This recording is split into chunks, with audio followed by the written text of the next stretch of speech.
in 5 minutes. I'll just get copies made. There are another about 4 petitions which are separate, Lord, which are distinct, where there may be other counsel who may want to supplement. But this is the broad structure of the matters. There are 15 matters. Same thing. I'll just get that photocopied if your Lordship permits. You are on the writ petition 24. 24 is not 24. Which covers all the 3 amendments. All 3, and I'm in writ petition civil 1059 of 2017. Just 1 minute. Writ petition 1059 of 2017, which relates to Maharashtra.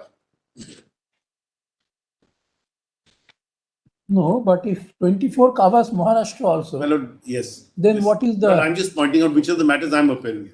And 1152 of 2018, which relates to Karnataka.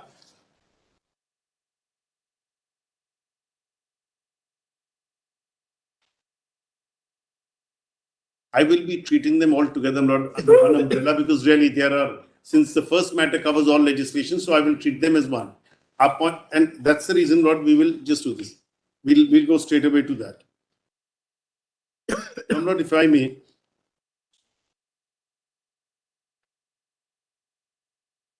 What would be your main thrust? Whether Nagraj? Yes. My main thrust, one of the main thrusts is going to be that Nagraj is sought to be overruled. Nagraj has, and the review, had determinations on fact. And those determinations of fact have gone untrammeled, unchallenged, and they cannot be undone by this kind of legislative activity. Secondly, that the legislation as it stands, as it is sought to be brought out, has excessive delegation. The reason is they brought in just the bare provisions and brought in everything within the rules. So the so-called exceptions that they create, or the protection that they create in terms of the activities to be carried out, whether Jallikattu or Kambala, it's not in the legislation. It comes out in the rules. Now, whether that can at all be done, that's the issue that is to be placed before your Lordship. Third issue, and therefore, but we always reminded that this is a repetition of Article 32. I'm sorry, Lord. This is a repetition. They're all petitions of Article 32. Yes. We are concerned with fundamental rights. Yes. Being enforced. Yes. You're talking about challenging a law on the basis of delegated legislation being in excess. It's just telling you. Yes, of course, Lord. I must say this. We have taken a number of grounds in the petition, Lord, as to why these legislations have to fail. So there are alternate pleas which I will take, and I will just dwell on them on the basis of fundamental rights being violated. But yes, of course, fundamental rights. But the whole issue is fundamental rights. The primary issue is fundamental rights, and that's the Nagraj principle. The question is whose fundamental rights? Yes, but and that's been settled in Nagraj. That's been settled. So then the issue will be the personhood of animals upheld in Nagraj. Do not address that first. Yes, Lord. I'll address. And convince the court. Yes, Lord. My friend Mr. Divan is saying if your Lordship could perhaps switch on or increase the volume because I can't hear. Not hearing. Not hearing very. Yes, but now it's. Yes, Lord. I'll come to personhood.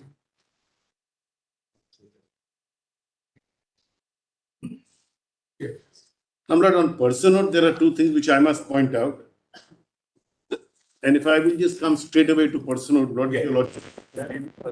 Yes, there are two parts. Lord, one of course, will be the Nagraj principle, and those paras of Nagraj I have not yet placed in entirety.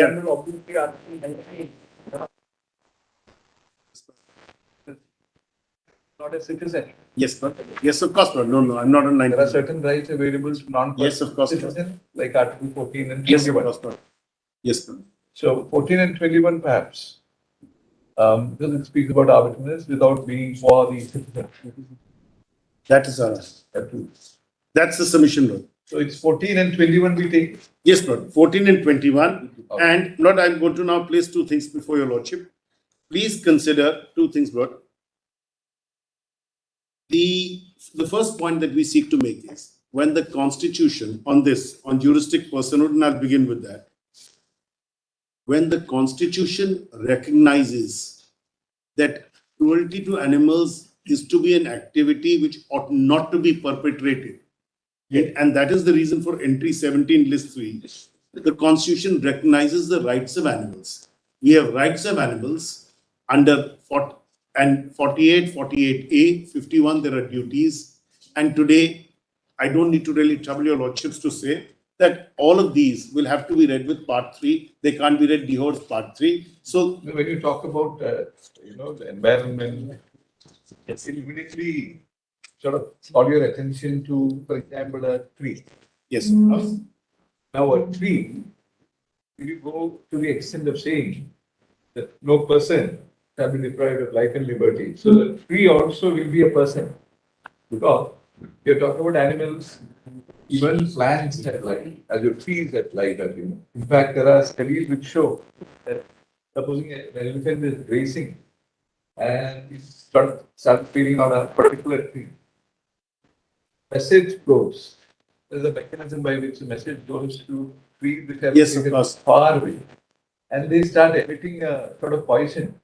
The anticipatory bin kind of thing, they sort of immediately know they're on their way to, so they are protected. yes, There are a lot of mechanisms involved in nature, yes, which if you limit it to animal today, just think of the prospect of the tree also being protected. In fact, Yes. there is one judgment in the Uttarakhand High Court, entered by, I think, this is Ajay Sharma, where he spoke about that trees having. yes. So you have to be a little careful about where we go. No, not definitely. Because in that even grazing might be an offense against the plants. I completely understand the reason. I completely understand what your lordship is saying. But in fact, there are decisions of possibly of Justice Rajiv Sharma. The decision is that Muhammad Salim versus State of Uttarakhand, which was in relation to, which is part of the compilation which we've given to you. That's right. Similar, there are views taken. Some of those are actually under consideration before coordinate benches of your lordship's court. So we are not dwelling in that realm right now for the purpose of today. Secondary argument, brothers, secondary point or primary point. In such a complex interplay of rights, would it not be safer to leave it to the legislature than taking us on ourselves the duty to categorize these rights? But in fact, the rights with respect stand categorized. The rights stand explained in Nagaraj. Today, the question is going to arise, is this an attempt to overcome what your lordships have declared as the law? And is that permissible at all? In cases that is permissible. It is What we permissible if declared basis in a is the law. judgment, there are many constitution amendments which are to invalidate. Indeed, my lord. There are many legislative amendments to invalidate a court order. Yes, but of course there are. But So that is a permissible my lord, activity for the lawmaker in a constitutional form of government. yes, but the only Just because there has been a declaration of law, say the US example of recent thing, yes, of course. something that happened 70 years back continued, but now the court felt that that is not right. So it doesn't become for all times to come. It's not a theory of gravity. No, but the only distinction that I would draw is not that once there is a declaration, unless the basis of that decision is removed, in terms of the law that your lordships have settled Lord repeatedly on a number of occasions, the fact is under the basis of the decision is dealt with, or the concerns that your lordships hold are dealt with, the defects are cured, mere bringing in of a legislation will not suffice. There are two kinds of concern. Yes, of We course. can express certain kind of concern as individuals and certain kind of concern as judges. But I was on the concern as judges. And I would say, Lord, that concerns. Because many things we may not like as individual, but while putting on the robe and sitting on this chair, I'm not, I we might completely have understand. forfeit our own prejudice, biases, likes, dislikes, and take another course. Definitely.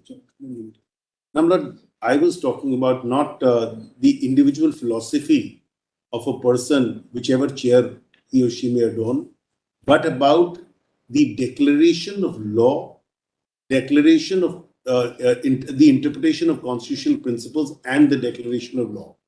once there is a declaration of law by your lordships, that cannot be. One small intervention there. Yes. That's it.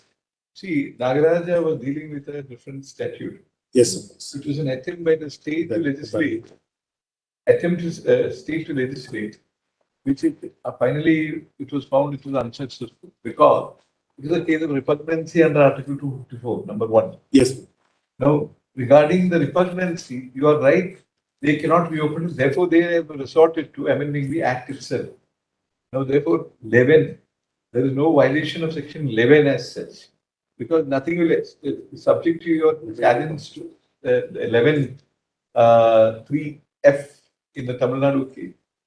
Supposing you succeed on any other ground, you are succeeding. Otherwise, it's part of the same statute today. Not the. Number one. Secondly, as far as the question relating to whether an animal is entitled to personhood under Article 21, that is not a matter which is not open to reconsideration at the hands of a larger bench. Not at all, Lord. That's what we want to be very clear. So it's not as if it is cast in stone that it cannot be heard that that is not correct. They are not bound by the two judges' bench. Lord, I'm not, with respect, not there are. They're just saying that, these are the two. Not, I'm very candid, not, there is You no can go on issue. now, otherwise. There is no issue, not, if your lordship believes that it has to be looked at, we have to address that. I'm not saying You it's. don't object to what they are doing. But they would not like it to be cast in stone. I hope your lordship will treat it as cast in stone, but their argument is that it's not cast in stone. Exactly. And that's a proposition, Lord, which one has to deal with. So I have to, Lord, therefore. So you proceed in your own way. I mean, now we are Yes. we are already behind by about 10 minutes, 15 minutes. No. 10 minutes we are late. We'll certainly give you the time. I'm grateful. I'm most grateful. Now, not just two things. I had placed before your lordship two things. The proposition was in terms of Article 48, 48A, and 51A, F and G. I'm not going to. Yes. GNH. I'm sorry, GNH, not a. No, GNH is what they say. It should be F and G. It should be F and G.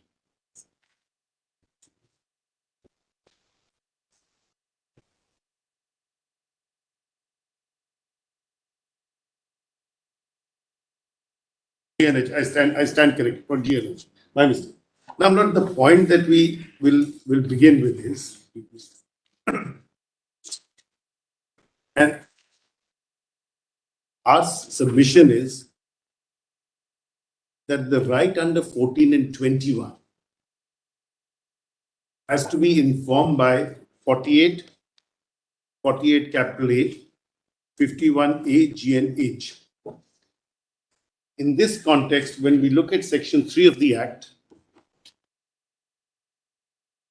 Section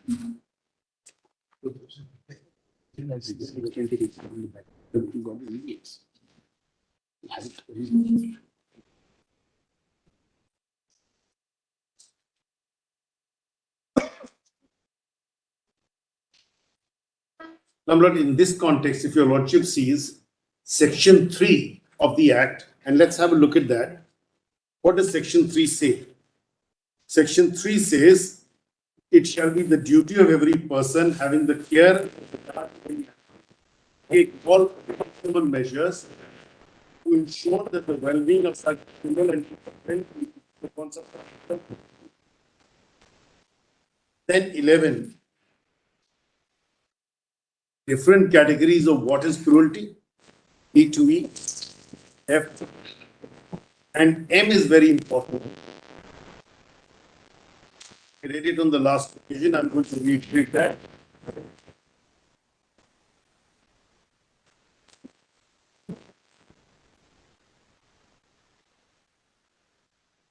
Solely with the view to providing entertainment, confines, or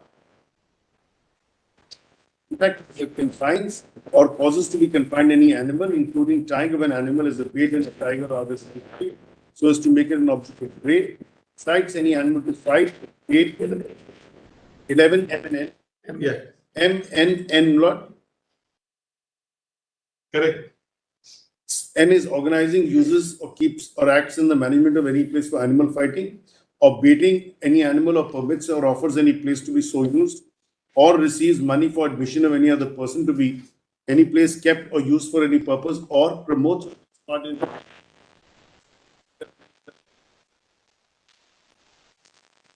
punishment. What is also important is, my lordship comes back to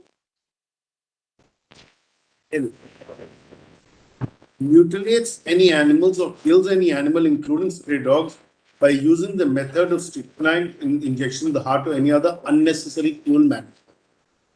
So, while the legislation recognizes that there are going to be instances, as we have referred to on the previous occasion in chapter 4 on experimentation related to food, the legislature says you will not act in terms of any cruelty, and the whole purpose of that is to ensure that the purpose of the legislative entry and the purpose of the act is met.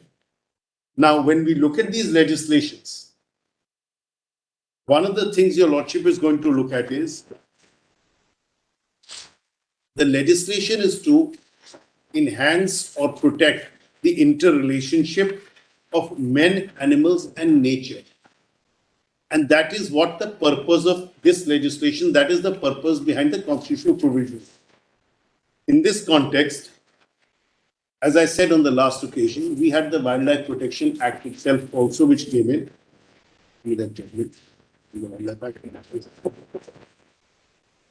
And the Wildlife Protection Act is another species of legislation. It is not that that legislation does not permit the culling of animals in certain circumstances. It does. For example, in the Wildlife Act, in the 5th schedule, there is in the 6th schedule, there are rats and animals in the Wildlife Act.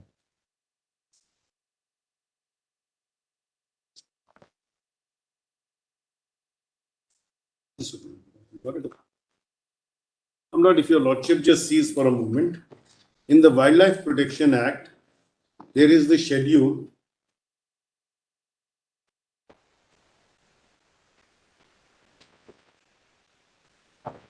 62, please. Just have a look at section 62 for a moment.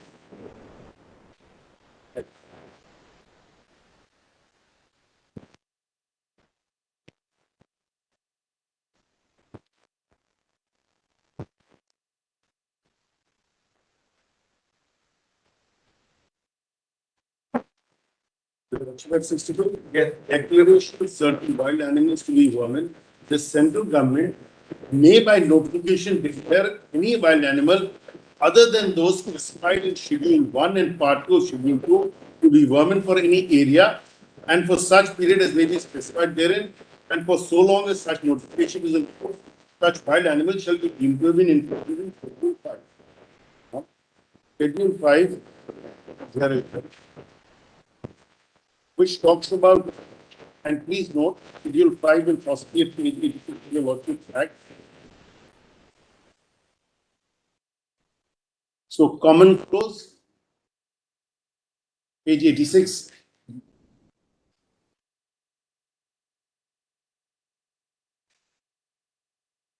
Yeah. Common crows, fruit bats, mice, and rats.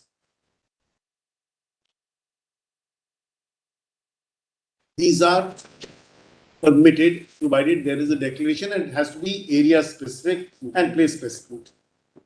I'm not, in this case, in this context, there was an issue which came up regarding the trade in ivory before this honorable court, and a 3-judges bench in 2003, 7 SCC, page 589. I've given the list of books. Just please give the book first to me.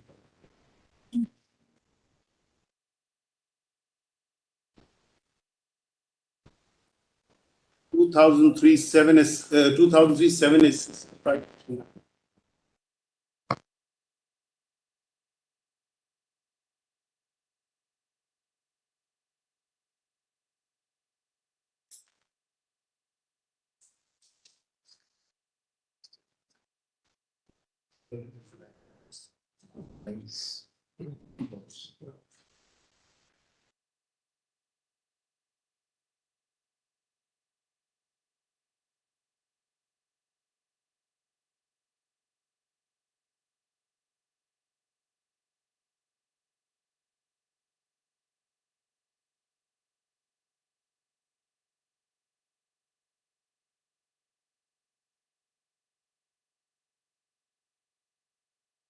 Yes. This bad, And pro- provision.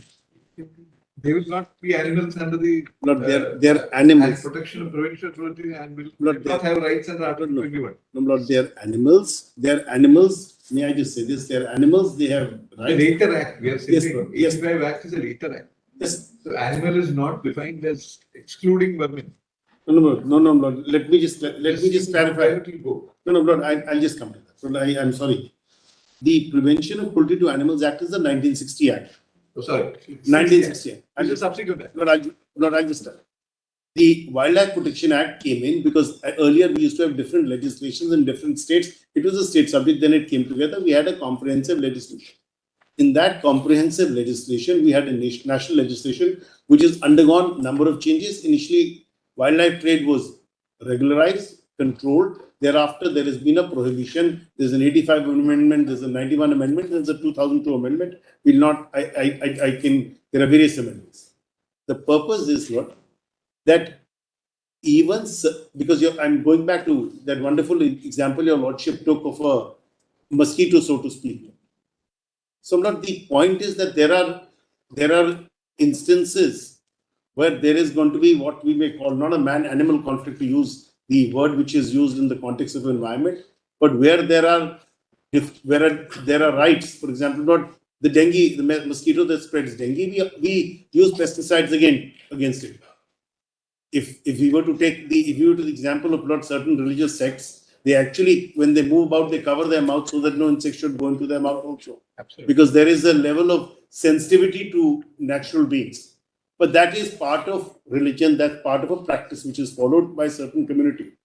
Today, our concern is slightly different. Our concern is that how is it that we are to treat animals in its entirety, except for exceptions, and that is the reason I said all legislations will have certain specified exceptions for a social or a public or a purpose related to the,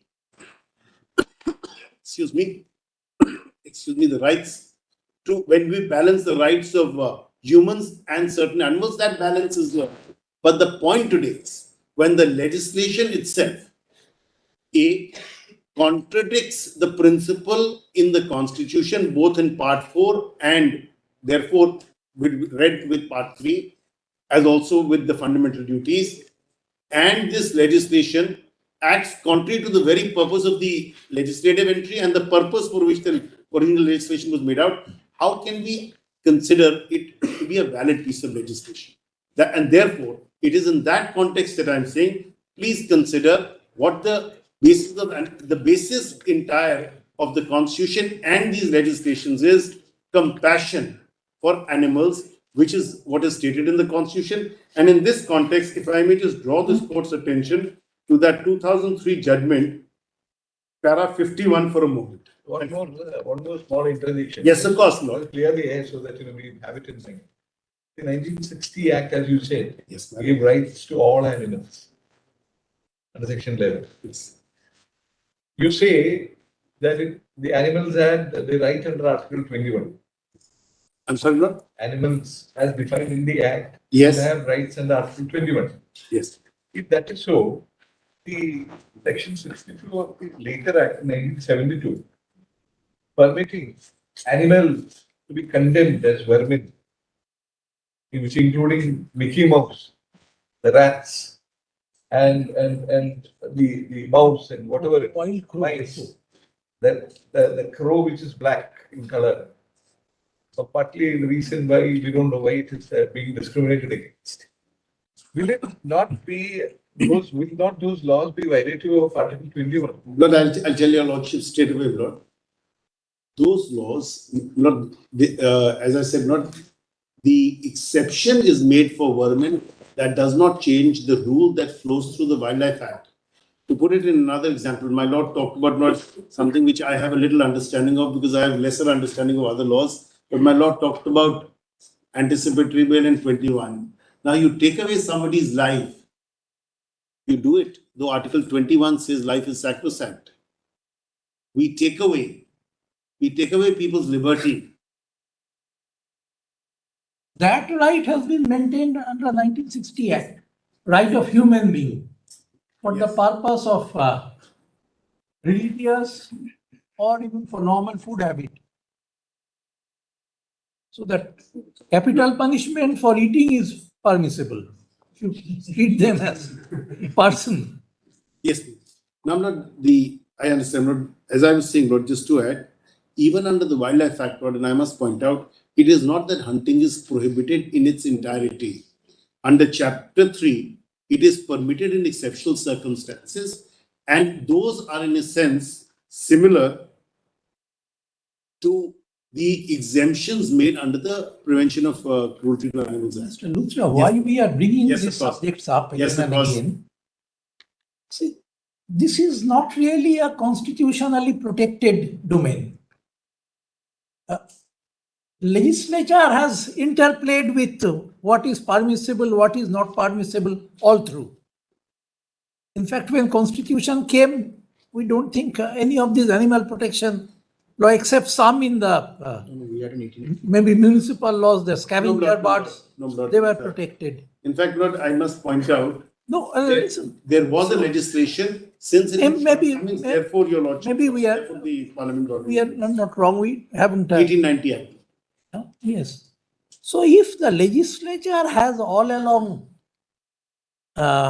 done this categorization about which animal should be totally free from cruelty, where partial cruelty can be there. Now, what is so special about the three legislations you are attacking Yes. that they should be treated as if it is a constitutional I right? completely understand. Lord, I'll tell your lordship, the distinction has been made.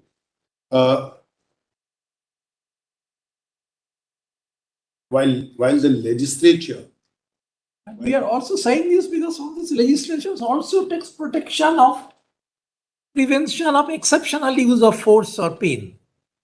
yes, Now, whether they are breached or not, that's another question. That's a law and order question. no, that's an issue of implementation. We are Yes. not in the course of implementation. The issue perhaps not will have to be How will seen. you determine the expression or rather this necessary pain? They used such an expression, necessary pain or unnecessary. Unnecessary. Yes. Now, Lord, I must tell your lordship, Lord, may I then come back to Nagaraj for a moment, because Nagaraj deals with this issue not on pain and Unnecessary. unnecessary. So let's have a look at that. Would your lordship just come to Nagaraj for a moment, Lord?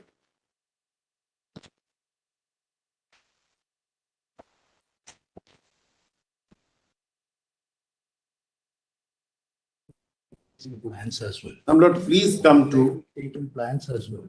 Going by the references. para 32, which is at page 580 of the report.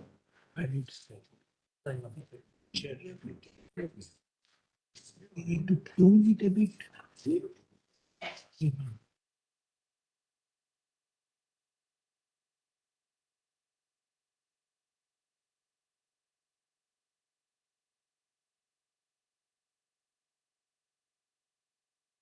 Before I come to 32, Lord, your lordship may recall.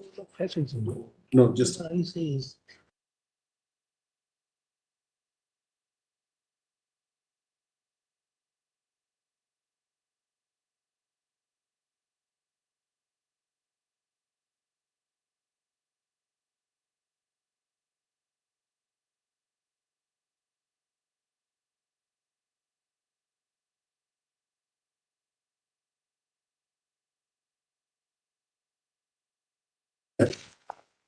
page 559, para 4.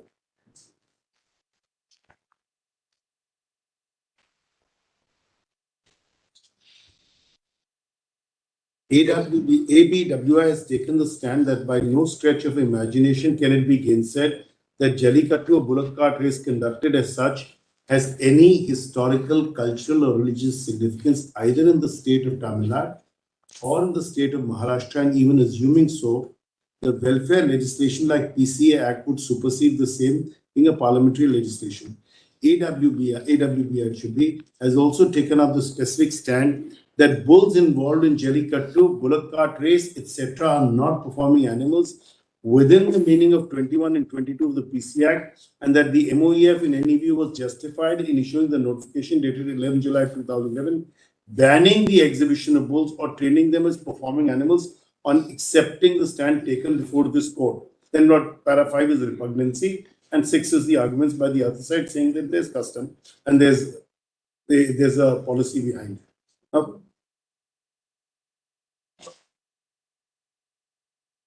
number para 15, I would like your lordship to see.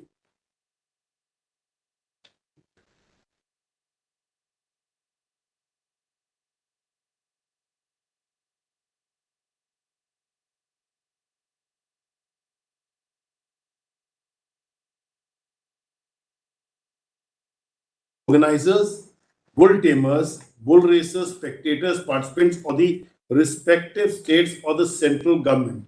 Since we are dealing with a welfare legislation of a sentient being over which human beings have domination, and the standard we have to apply in deciding the issues on the hand is the species' best interest, subject to just exceptions out of human necessity. Number para 16 to 18 is the behavioral aspect. I won't trouble your lordship with that. I don't want to get into the consequences of the law that's set out in detail in the judgment. Please come straight away to para number 30. 32. I'm sorry, 32. In fact, 31 first, probably place 31 and then 30. We have to examine page 580 of the report.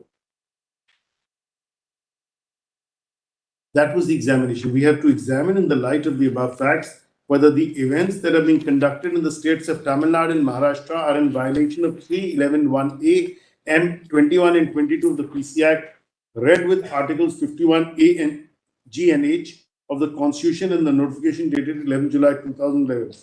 The PC Act was enacted even before the introduction of Part 4A dealing with fundamental duties by the Constitutional 47th Amendment Act 1956.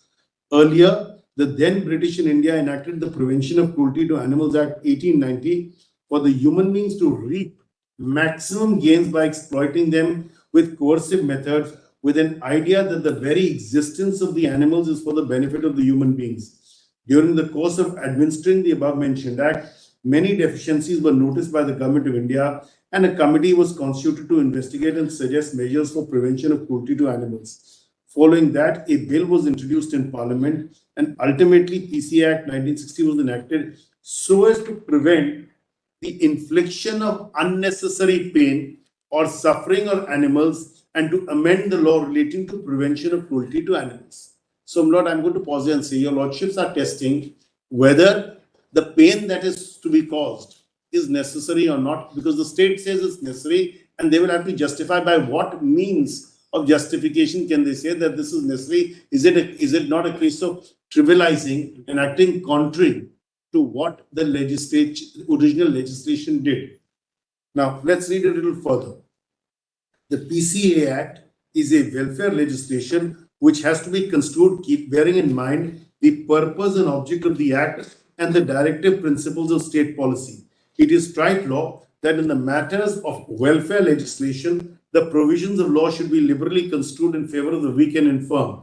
The court also should be vigilant to see that benefits conferred by such remedial and welfare legislation are not defeated by subtle devices. The court has got the duty that in every case where ingenuity is expanded to avoid welfare legislations, to get behind the smokescreen and discover the true state of affairs, the court can go behind the form and see the substance of the device for which it has to pierce the veil and examine whether the guidelines or the regulations are framed so as to achieve some other purpose than the welfare of animals.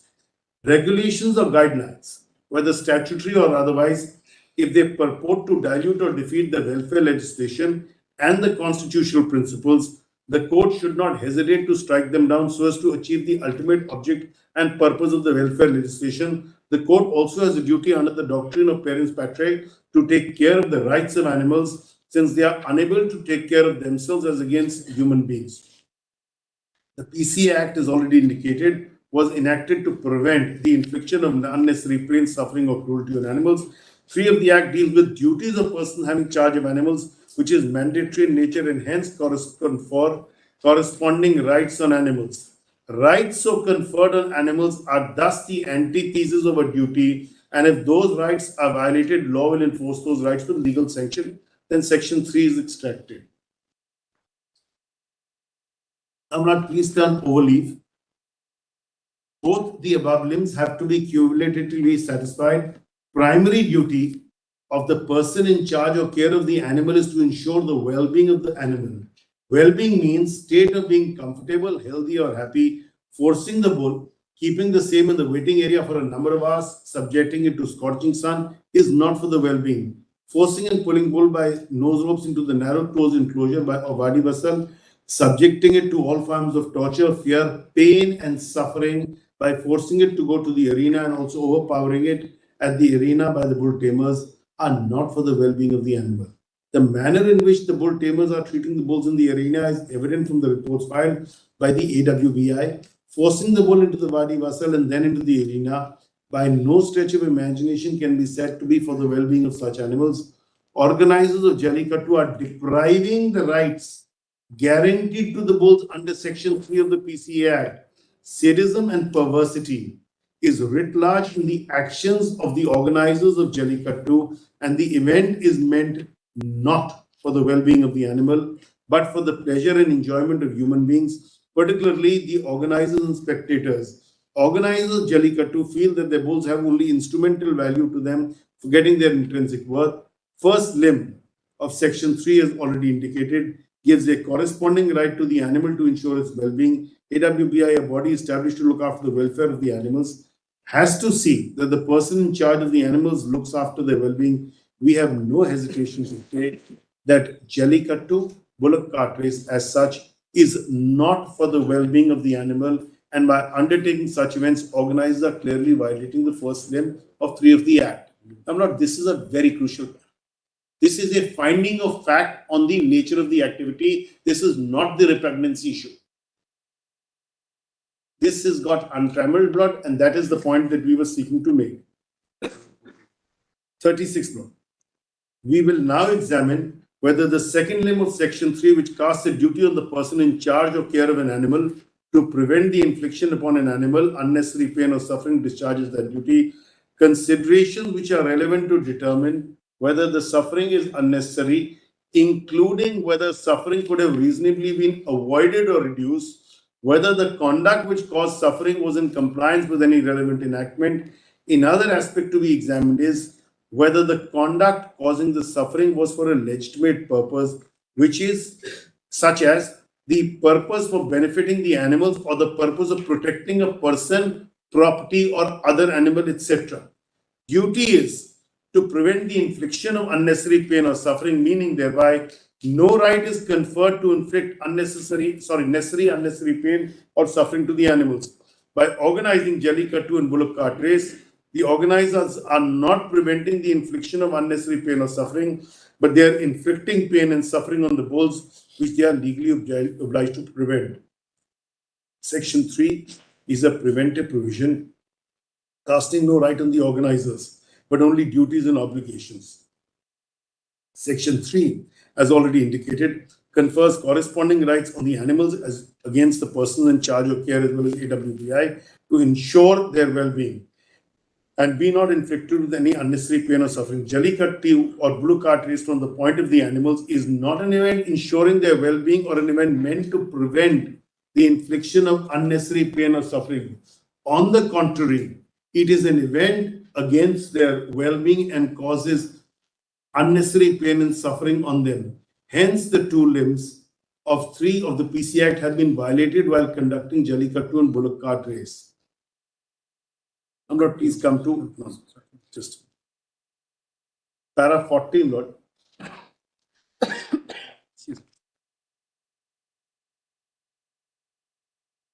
Pain and suffering are biological traits Pain in particular informs an animal with specific stimuli it needs to avoid.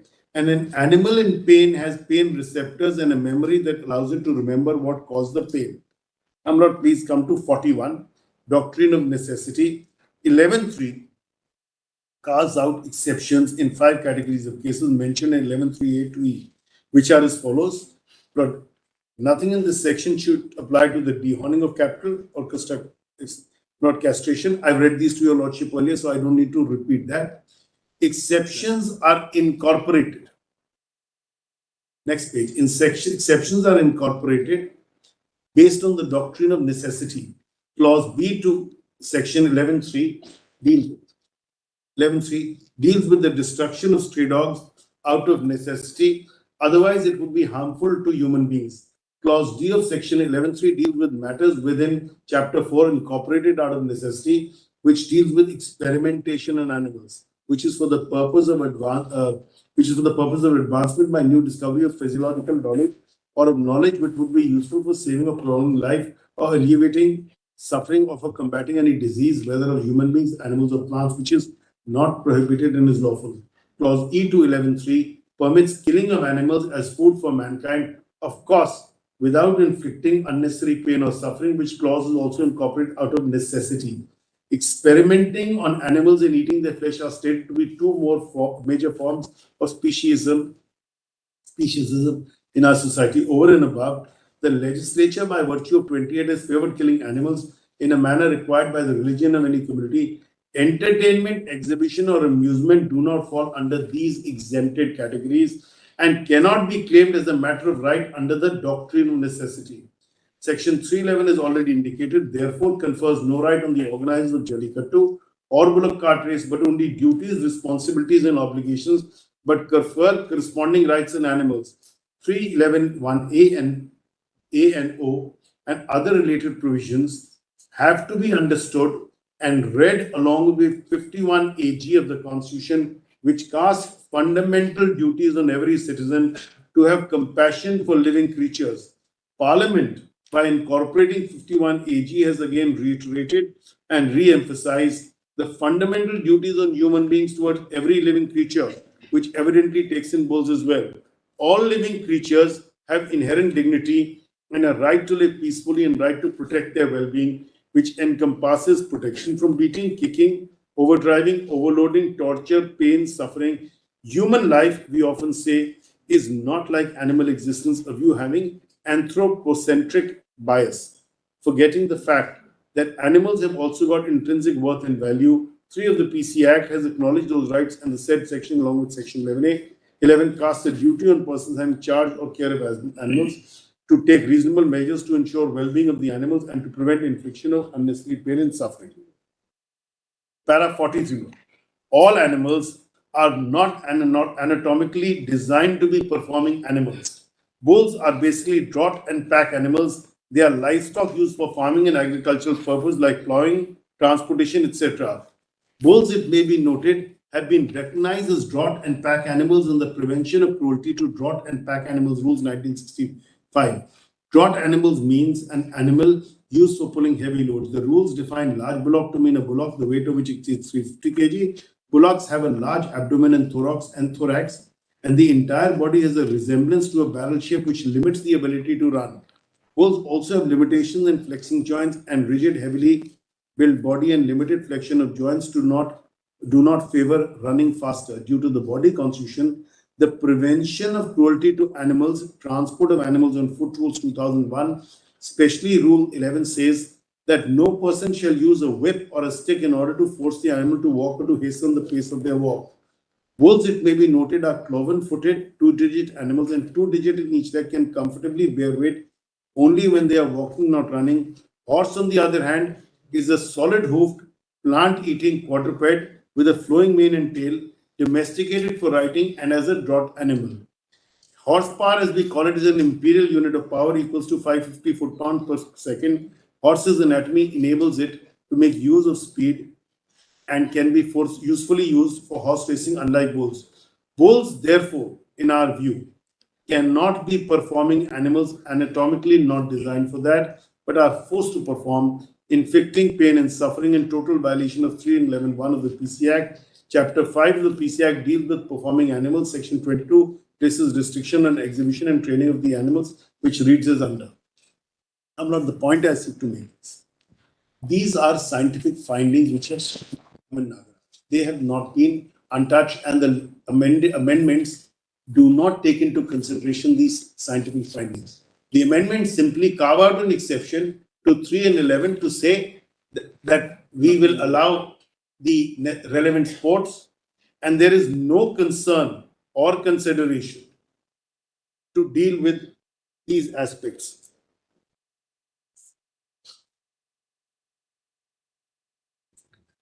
Now, Lord, kindly just see 48 and 49 for a moment.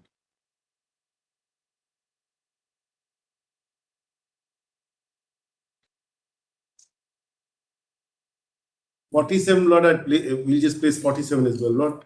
The performing animals rules, because your Lordship had put that question on ticketing, define performing animal to mean any animal which is used at for the purpose of any entertainment to which public are admitted through sale of tickets, Jallikattu, bullock cart racing.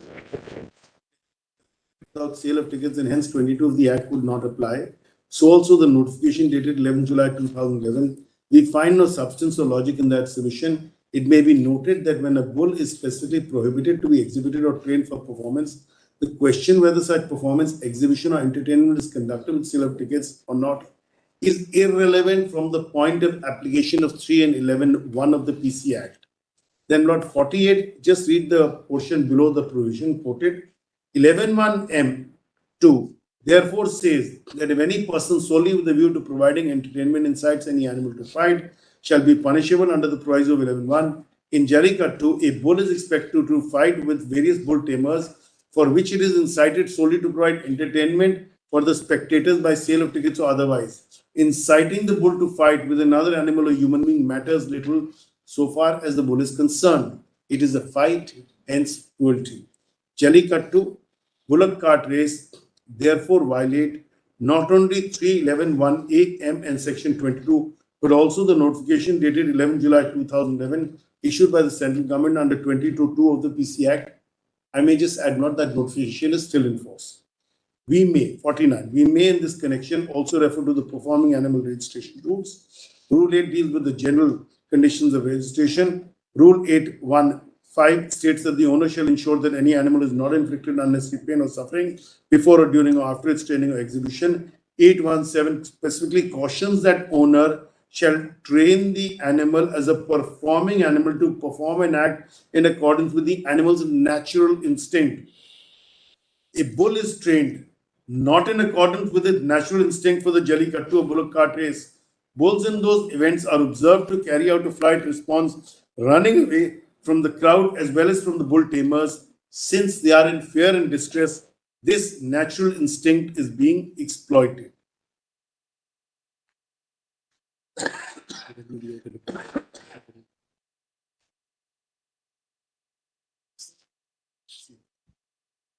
But in fact, there was an affidavit at that state filed at page para 50, and the relevant portion is from the AWBI. Please see the quoted portion. I affirm on behalf of the Animal Welfare Board of India that Jallikattu is indeed an extremely cruel and barbaric sport in which bulls are forced to participate, are brutalized and subjected to unnecessary pain and suffering. Surrounded by huge crowds of screaming, shouting people intent upon them, cruelly subdued and overpowered, regardless of what they endure, the bulls are subjected to terrible acts of cruelty. Then, Lord, beaten, kicked, chili powder, etc., rubbed into the eyes. All of this, I don't want to just come to the italicized portion. Just 3 lines above that. By no stretch of imagination can bulls be termed as performing animals or trained for the sport. In fact, what occurs during the event is that the participating bulls are forced to endure unnecessary pain and suffering beyond measure. It is for this reason that the answering respondent had represented to the central government that this barbaric prehistoric event masquerading under the guise of sport be banned. Then, Lord, there is more about the other act. I won't trouble. Siddharth, our request. After the amendments are made subsequent to this judgment which you are reading to us, all the 3 states are very conscious. Section 3 of the Act, Substantive Act, is 60. They have come out with rules. taking section 11 and section 3 put together, cruelty is defined Yes, and how the safety of animal can be there. yes, They have prescribed certain rules. yes. Now, this is a balancing between the two. There should be no cruelty. At the same time, they may continue with their long festivals and traditions they are following in the respective states. Now, our question to you is, when this court was examining this judgment which you read to us, what were the rules? Is the rules as the state have now come forward prescribing in the respective states? Similar. The same rules were there at a given point of time under the 60 Act. But what they did was when they, no, Lord, I must tell your Lordship, under the 60 Act, these sports were not permitted. Then they come in with the state amendment, the TNRG Act, not which the state law comes in. And essentially, I've got that comparison. It's not really similar. There's no real, just keep. All the 3 states took assent from the president. No, Lord, I'm sorry, Lord. All the 3 states with their state amendment took assent from the president. Yes, Lord. And for the safety and other purpose of the animals, they have come out with their rules Yes, as to how it has to be implemented and regulated. yes. And those are not, if I may say so, what was dealt with in Nagaraj and what is now sought to be brought in as so-called safety measures is really similar, Lord. There is no real change. It's just that now the path is a little different. It's a little more sophisticated, but sophistication may not alone save it, Lord, because the question will be, and this is another issue which your Lordship will deal with. What was placed before the president? Were these issues placed? Because that aspect, while President assent is one issue, not, but that aspect your Lordship will look at and see. They have only given us one document, and I'll just show your Lordship that one document they've given us. Just show that one document, because we have tried to understand as to what was placed. All they do is for Maharashtra, and I'll just give your Lordship the page number. The convenience compilation by Maharashtra, annexure A11 at page 38, just says that, just as the letter saying, state government's letter on the subject to return to authenticated copies with the president's assent, nothing mentioned. And it's described as the presidential assent, no details as to what was sent to the president, because that becomes very crucial. Your Lordship has now brought in series of decisions said, when you want to overcome a situation, whether it be by way of a judgment of this court or otherwise, and you're bringing in a legislation, you're bringing it, and you're seeking presidential assent, you will have to say, what is it that, what purpose was sought to be, what was the purpose that was placed before the president? And that aspect is completely silent on that. Just one line, presidential assent granted. We don't know whether they'd explained the contours of Nagaraj to the president, they placed the contours of Nagaraj, as also the findings of fact.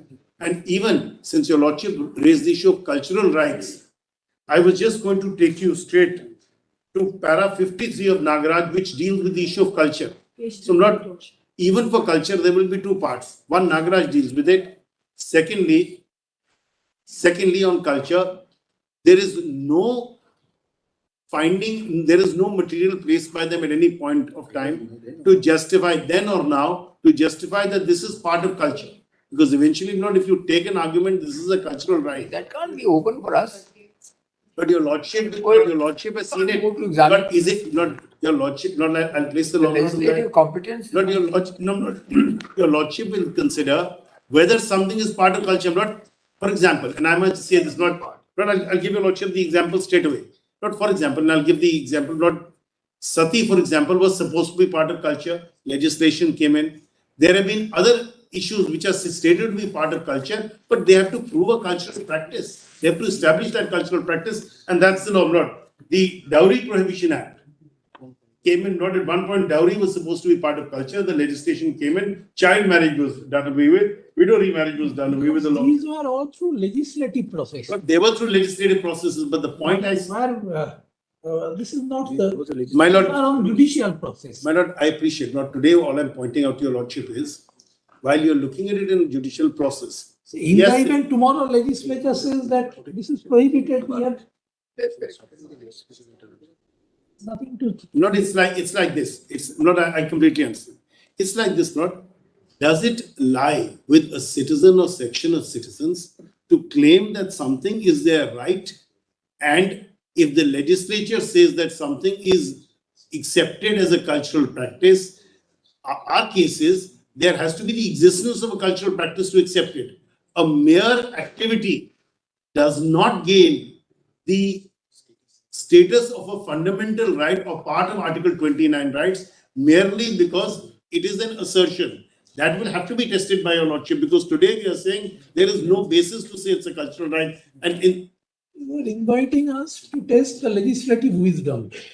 no, my lord. That is a risky. No, my lord. I'm inviting your lordship to test it in line of the question framed on 29, whether this is protected under 29 or not. Now that is a question which has been framed, which I hope your lordship will consider answering. And in that context, not just come back to Nagaraj at para 53 for a moment. Oh, Nagaraj, you read over to us. I'm sorry, Lord. The whole Nagaraj judgment you read. No, Lord. There are a couple of things. Para 53 is But since one of the questions is framed on Nagaraj, Lord, I'll have to place it. para 53. You want to give stress to that to show that what was the practice or as part of the culture is Yes, different. Yes, Lord.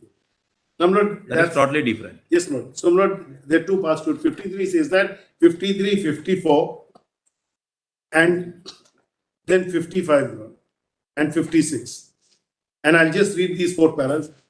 The statements and objects and reasons of the TNRG Act refer to the ancient culture and tradition and does not state that it has any religious significance. Does my Lord Justice Rastogi have para 53, Lord? At page 589 of the report, your lordship sees it. Even the ancient culture and tradition do not support the conduct of Jallikattu bullock cart race in the form in which they are being conducted at present. Welfare and well-being of the bull is Tamil culture and tradition. They do not approve of infliction of any pain, suffering on the bulls. On the other hand, Tamil tradition and culture are to worship the bull, and the bull is also considered as the vehicle of Lord Shiva. Yeru Kazu in Tamil tradition is to embrace bulls and not overpowering the bull to show human bravery. Jallikattu means silver or gold coins to the bull's horns. And in olden days, those who got the money to the bull's horn would marry the daughter of the owner. Jallikattu, or the bullock cart race as practice, now has never been the tradition of Tamil Nadu. The PC Act, a welfare legislation in our view, overshadows or overrides the so-called tradition and culture, Jallikattu and bullock cart races, the manner in which they are conducted. Yes, Lord. Yes, Lord, I was saying Jallikattu and bullock cart races, the manner in which they are conducted, have no support of Tamil tradition or culture. Assuming it has been in vogue for quite some time, in our view, the same should give way to their welfare legislation like the PC Act, which has been enacted to prevent infliction of unnecessary pain or suffering on animals and confer duties and obligations on persons in charge of animals. Of late, there have been attempts at certain quarters to reap maximum gains, and the animals are being exploited by human beings by using coercive methods and inflicting unnecessary pain for pleasure, amusement, and enjoyment. We have a history of doing away with such evil practices in society. Assuming such practices have the support of culture and tradition as tried to be projected in the TNRG Act. Salmon states that custom is the embodiment of those principles which have commended themselves to the national conscience as to the principles of justice and public utility. This court in Adityan, while examining the scope of Articles 25, 26, 26b, 17, 14, 21, held as follows. Quote, any custom or usage, irrespective of even proof, any proof of their existence in pre-constitutional days, cannot be countenanced as a source of law to claim any rights when it is found to violate human rights, dignity, social equality, and specific mandate of the Constitution and law made by Parliament. No usage which is found to be pernicious and considered to be in derogation of the law of the land or opposed to public policy or social decency can be accepted or upheld by courts in the country.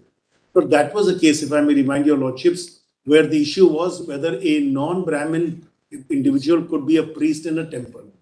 And the question was that a person is to be a person of learning. And they said there is no such permission in the law, in the customs. In as early as 1500 to 1600 BC, in Isha Ushpanits, it is professed as follows. The universe, along with its creatures, belongs to the land. No creature is superior to another. Human beings should not be above nature. Let no one species encroach over the rights and privileges of other species. In our view, This is the culture and tradition of the country, particularly the states of Tamil Nadu and Maharashtra. The PC Act has been enacted with an object to safeguard the welfare of animals and evidently to cure some mischief and age-old practices so as to bring into effect some type of reform based on eco-centric principles recognizing the intrinsic worth, value and worth of the animals. All the same, the act has taken place as something.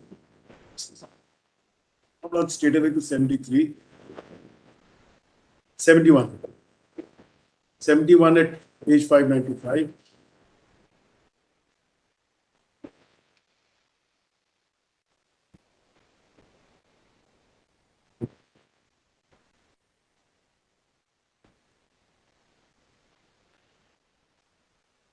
We have, however, lot of avoidable non-essential human activities like bullock cart race, Jallikattu, etc., both thinking that they have only instrumental value are intentionally used, though avoidable, sick, non-essential human activities, ignoring welfare of the bull solely for human pleasure.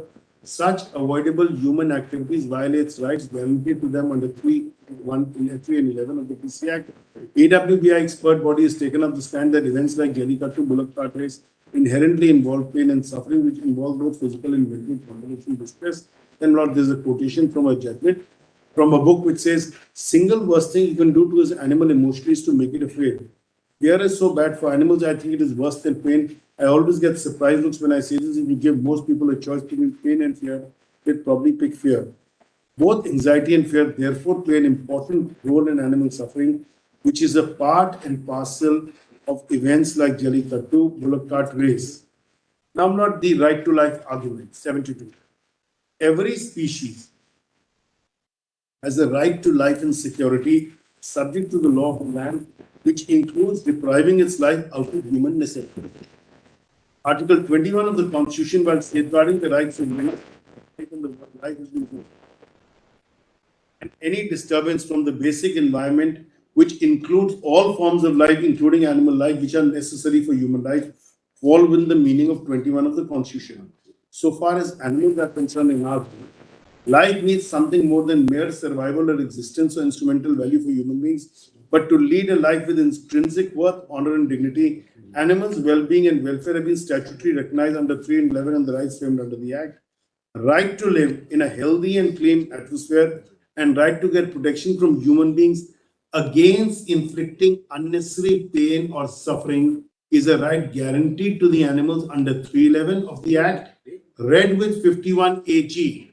Right to get food, shelter is also guaranteed right under 311 and the rules framed thereunder, especially when they are domesticated. The right to dignity and fair treatment is therefore not confined to human beings alone, but to animals as well. The right not to be beaten, kicked, overridden, loaded is also right recognized by 11 read with 3. Animals also have a right against human beings not to be tortured and against infliction of unnecessary pain or suffering. Penalty or violation of these rights are insignificant since laws are made by humans.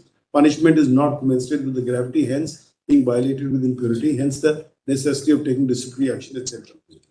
73. Jallikattu and other forms of bull's race, as the various reports indicate, cause considerable pain, stress, and strain on the bulls. Bulls in such events not only remove their head, showing that they do not want to go to the arena, but as pain inflicted in the Vadi Vasal is so much, they have no other go but to flee to a situation which is adverse to them. Bulls in that situation are stressed, exhausted, injured, and humiliated. Frustration of the bulls is noticeable in their vocalization and looking at the facial expressions of the bull. Ethologist or any ordinary man can easily sense their suffering. Bulls otherwise are very peaceful animals dedicating their life for human use and requirement, but they are subjected to such an ordeal that not only inflicts serious suffering on them, but also forces them to behave in ways they do not behave, force them into the event which does not look like, and in that process they're being tortured to the hilt. Bulls cannot carry the so-called performance without being exhausted, injured, tortured, or humiliated. Bulls are also intentionally subject to fear, injury, both mentally and physically, and put to unnecessary stress and strain for human pleasure and enjoyment, and that to a species which has totally dedicated its life for human benefit out of necessity. Sorry. We are therefore of the view that 21 and 22 of the PC Act and the relevant provisions have to be understood in the light of rights conferred on animals under 3 read with 11(1) A and O and Article 51 G and H. And as so read in our view, bulls cannot be used as performing animals for Jallikattu and bullock cart race, since they are basically draught and pack animals not anatomically designed for such performances. Lord, this was the essence of the Nagaraj judgment. And our submission is Nagaraj recognizes the right of animals to be kept in a safe environment.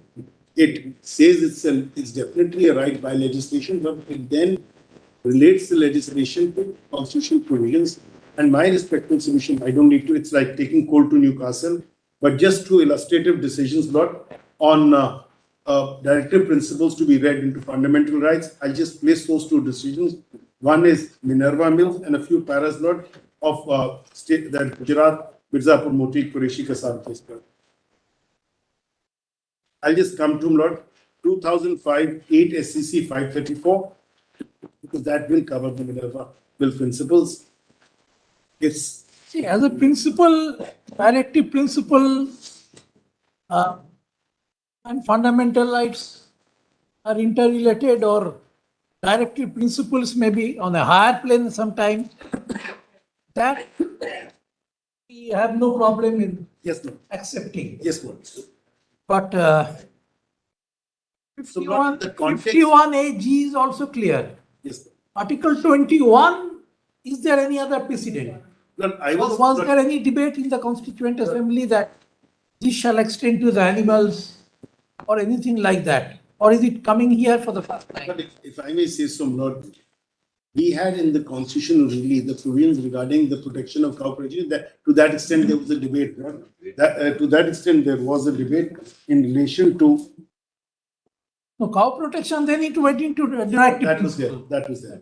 Now, Lord, the only thing that your Lordship will see is in this decision, because this Mirzapur, not really from the Supreme Court, there are a number of High Court decisions prior to this, and then there are subsequent decisions also which have followed Nagaraj. I've got those, just give me that. No, pre-Nagaraj. Pre-Nagaraj, there are decisions of different High Courts, but those are there. I'll just tell your You Lordship. just give us the passage and I'll give your Lordship, Lord. Lord, they are pre-Nagaraj. I'll tell your Lordship the decisions are, if I may just point out, if you're kind enough just to see volume 1 of the compilation of judgments, just have a look at the index straight. It's clear about what.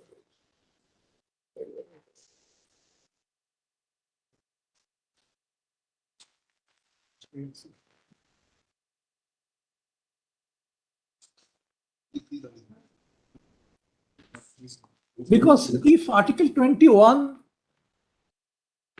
cannot be invoked for protection of animals, then Minerva Mills and that line of authorities become redundant so far as this litigation. Lord, I will show your Lordship in Mirza. I'll show your Lordship. There's some passage in Mirzapur, Motikasa, which will be important, but we'll come to that. That's why I'm saying this follows Minerva. But your Lordship put a question to me. Please see the index, Lord. Serial number 10 onwards, volume. Serial number 10 in the index, Lord. Just have a look at the index. Compilation of judgments. Yes. Lord, serial number 10 onwards. This is Lord, the decision, Lord, Gujarat High Court, 2012.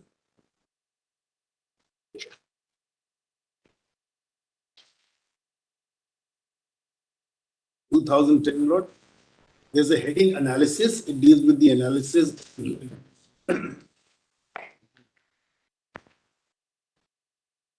At page 472 of the compilation.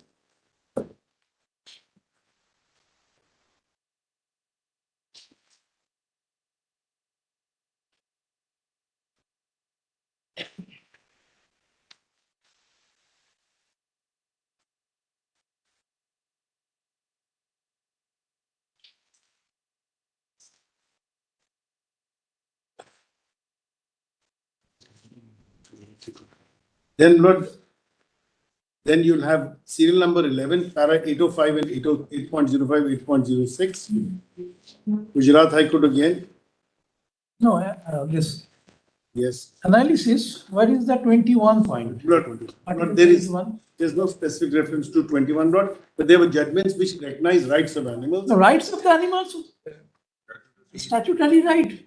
There's no It's what is dispute related to on that. 51 AGM, Lord. Now, Lord, but there is one line there, Lord, without specifically referring to 21. Does your Lordship have? I'll place that just a moment. Does your Lordship have that? Which one? Lord, if your Lordship looks at page 472, Yes. That analysis. yes, Lord, second para, without referring to 21 specifically, using the saying 21, it says, we are considering this matter from a little wider horizon.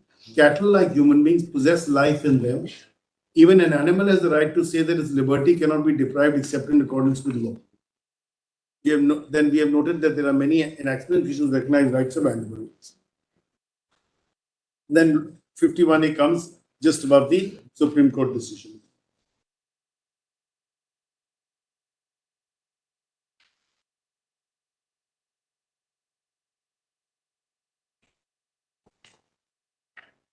So on 21, there is no authority really before this. No, Lord, if I may just say, not specifically referring to 21, Lord, there will be again at 482 passages not regarding birds, 805 and 806.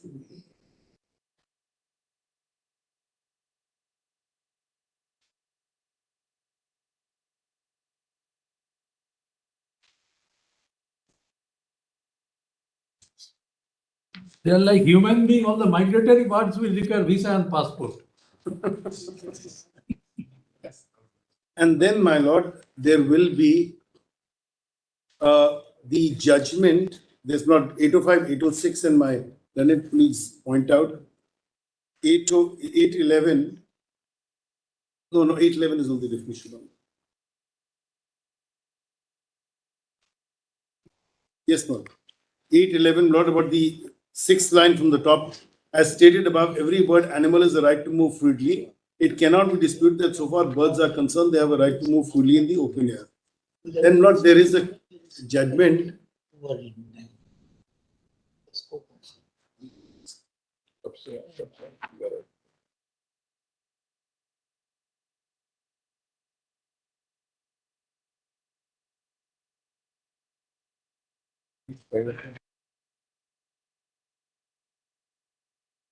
Yes, our judgment is also there. Lord, this is Kerala, Lord, which your Lordship will see.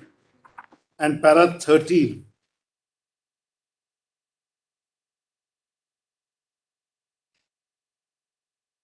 Before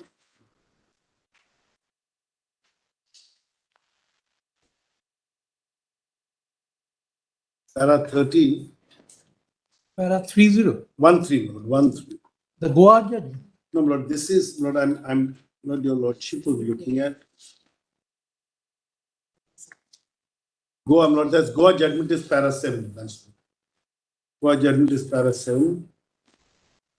But that Goa judgment is the one, Lord, which I've told your Lordship. I'm sorry. Wait, just a moment, Lord. I'm sorry, I've got just a minute.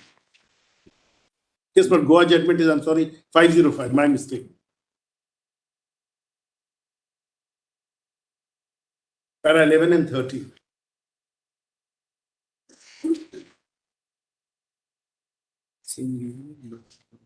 Same reasoning, Lord. Para 11 talks about cruelty at page 509. Para 13 talks about bullfights and how they are cruel and how animals are injured and have to be put to sleep because of this. This is in the context of bullfights.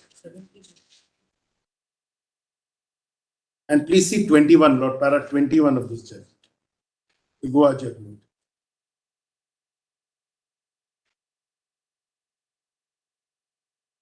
Does your Lordship have 21 at 512?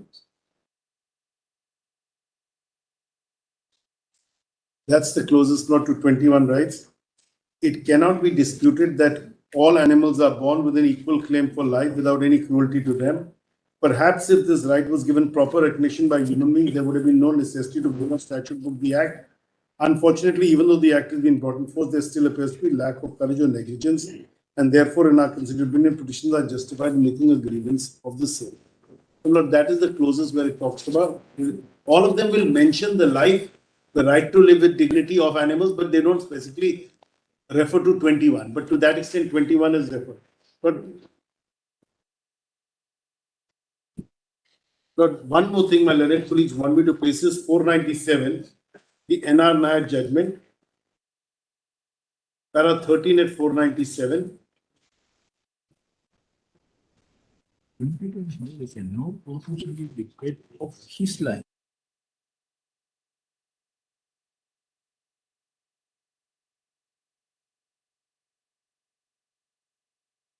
Housed in cramped cages, subjected to fear, hunger, pain, not to mention undignified way of life that they have to live with no respite. Impugned notification has been issued in conformity with the changing scenario. Values of human life, philosophy of the Constitution, prevailing conditions, surroundings, circumstances to prevent unnecessary pain. Though not Homo sapiens, they are also entitled to dignified existence and inhumane treatments, from cruelty and torture. This has been upheld by the Supreme Court at page 499.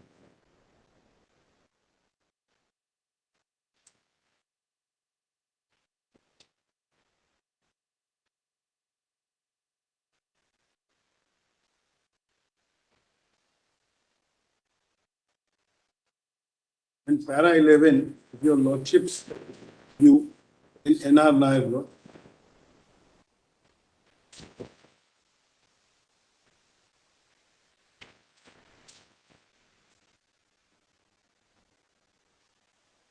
para 11 at 503, and if your lordship looks at classical C, that apart, it is the welfare of animals which is of paramount consideration. And it is only if the government is satisfied on the basis of materials that unnecessary pain or suffering is inflicted during course of training at the time when it is exhibited that it needs the reading of the Act, 2 lines below, reading of the Act as a whole shows that 22, the necessity for the government to come to a conclusion that if a notification under the section is not issued, there would be unnecessary pain or suffering in training or exhibition. The existence of fact is a precondition to existence of notification. Not that was in relation to surfaces. So these are all pre-Nagaraj decisions.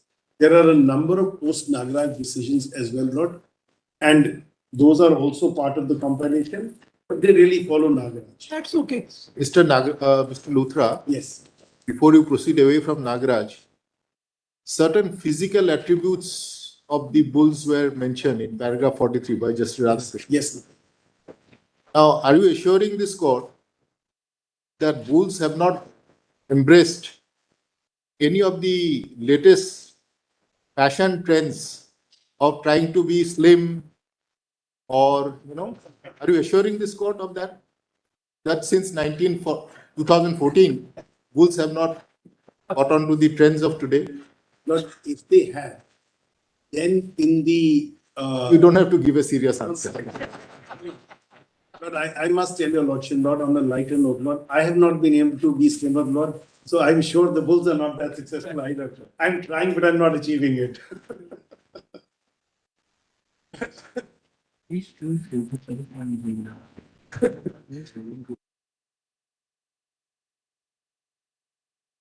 The 534 decision, Lord, which is at page 177 of the compilation. Yeah. Just 1 minute. The PC Act, ACA Act 1960, it defines animal to A. It means any living creature other than a human being. Yes. Other than a human being. Yes, my lord. And now come to Article 21. Yes, my lord. No person shall be deprived. And the next word, his life. Yes, my lord. So, do you mean to say that his should be taken as the life of these animals also? How will you connect this with, especially in the light of the definition to A? No, Lord, therefore the argument... It means a human being totally excluded. And now 21, how you live?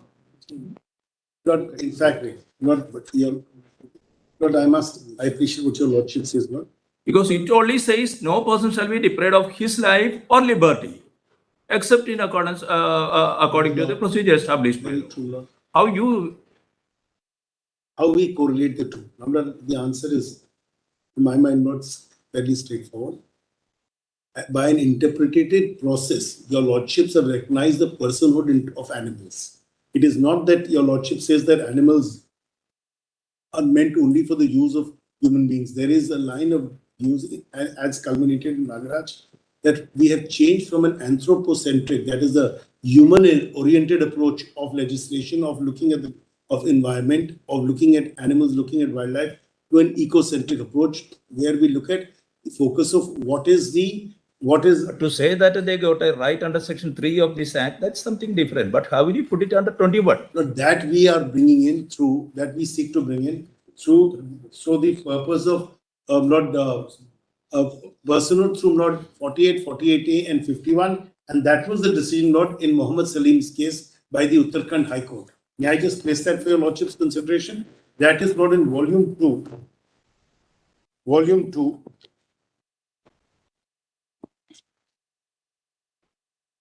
Serial number 18.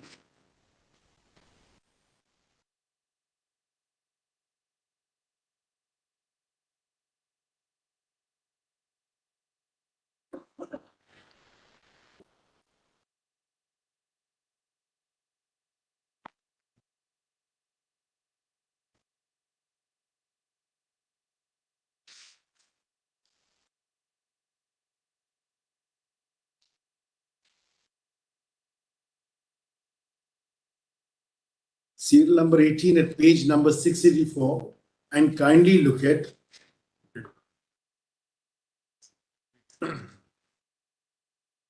the relevant page being, my lord,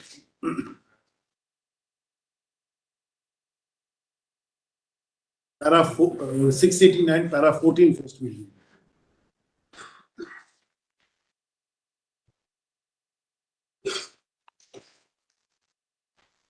(688) para 14.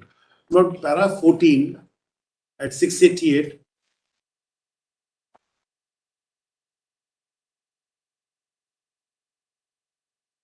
Does your lordship have 688? Yes. But 688 will quote a judgment, and I read that portion, then I'll come to the relevant para.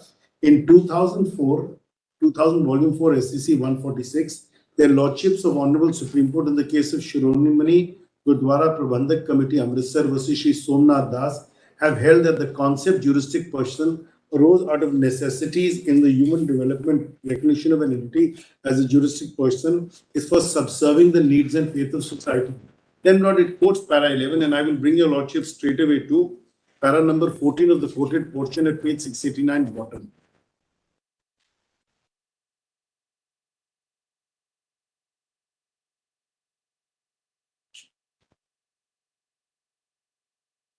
This, Lord, I must say, is pending consideration and stayed by your lordship, but I'm placing it. Thus, it is well settled and confirmed by the authorities on jurisprudence in courts of various countries that for a bigger thrust of socio-political scientific development, evolution of a fictional personality to be a juristic person became inevitable. This may be an entity, living, inanimate objects or things. It may be a religious institution or any useful unit which may impel the courts to recognize this. This recognition is for subserving the needs and faith of society. A juristic person, like any other natural person, is in law also conferred with rights and obligation and is dealt with in accordance with law. In other words, the entity acts like a natural person, but only through a designated person whose acts are processed within the ambit of law. But then it gets into juristic persons, idols, etc. These come straight away to para 16. That was the quoted portion of Gurdwara Prabandhak Committee, but para 16 now.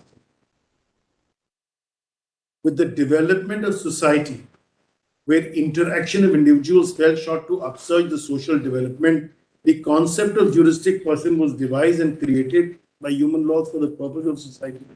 A juristic person, like other natural person, is in law also conferred with rights and obligations and is dealt with in accordance with law. In other words, the entity acts like a natural person, but only through a designated person.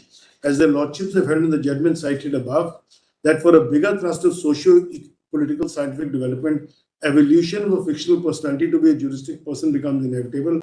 This may be an entity, living, inanimate objects or things. It may be recognized religious institutions or any such useful unit which may impel the courts to recognize it. The recognition is for subserving the need and faith of society.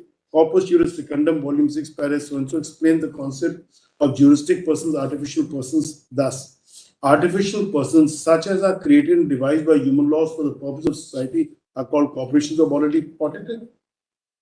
Juristic person can be any subject matter other than a human being to which the law attributes personality for good and sufficient reasons. Juristic persons being the creations of law, as many juristic persons have been created by law as society requires for its development. Thus, to protect recognition and faith of societies, rivers Ganga and Yamuna are required to be declared as legal living persons. I must point out, this decision has been stayed by a Lordship's Court. It's pending in another bench, but this is my duty to place that.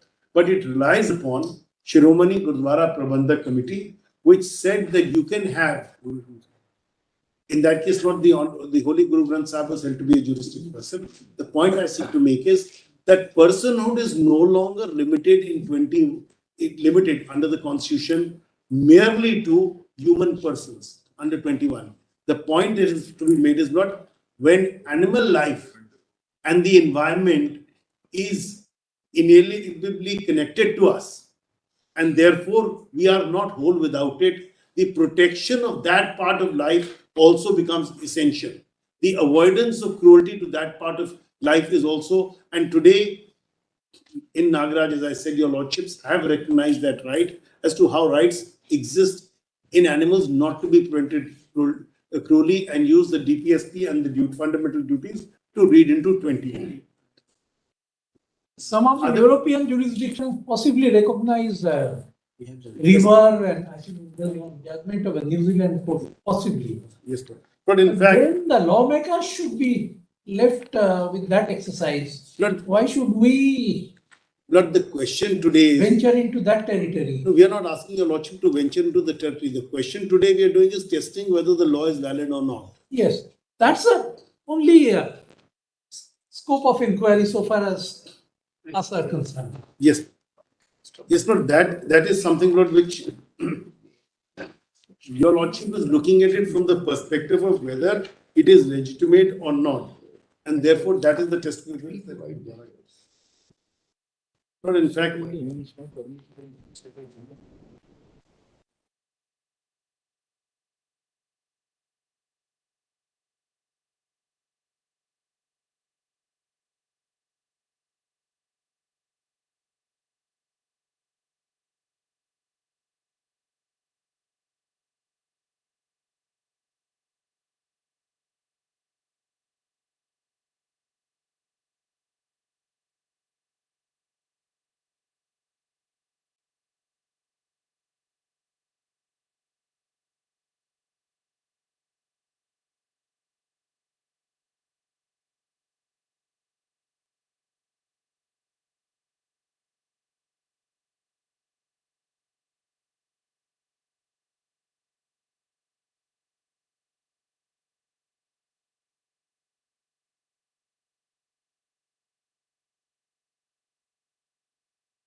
lordship just looks at 671 in that compilation note, which is part of the Guru Granth Sahib judgment. Just have a look at that for a moment. 661 and 671.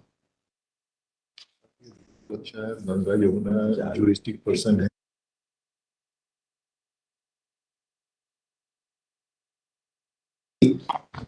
There is a reference to Saman, and it deals with other than human persons. A legal person, para 16, is any subject matter other than a human being to which the law attributes personality. This extension for good and sufficient reasons of the conception of personality beyond the class is one of the most noteworthy feats of legal imagination. Then overly flawed. Para 17. jurisprudence by pattern says it is already been asserted that legal personality is an artificial creation of the law. Legal persons are all entities capable of being right and duty-bearing units. All entities recognized by law as capable of being parties to a legal relationship. Salmon said, so far as legal theory is concerned, a person is any being whom the law recognizes as capable of rights and duties. Then Lord 18, and I'll read 18. Analytical and historical jurisprudence describes person. We may therefore define a person for the purpose of jurisprudence as any entity, not necessarily a human being, to which rights or duties may be attributed, as in our case, not rights and duties are attributed. 19. Thus, it is well settled and confirmed by authorities on jurisprudence and courts of various countries that for a bigger thrust of socio-political scientific development, evolution of a fictional personality to be a juristic person became inevitable.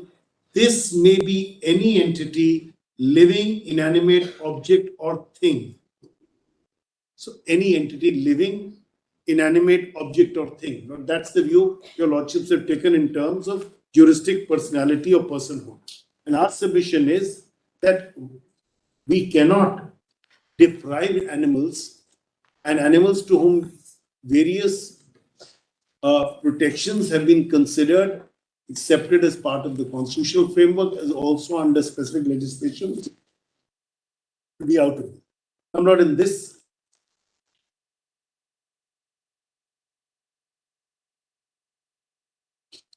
Siddharth, I can tell you only one thing, Yes, ma'am. at least for myself.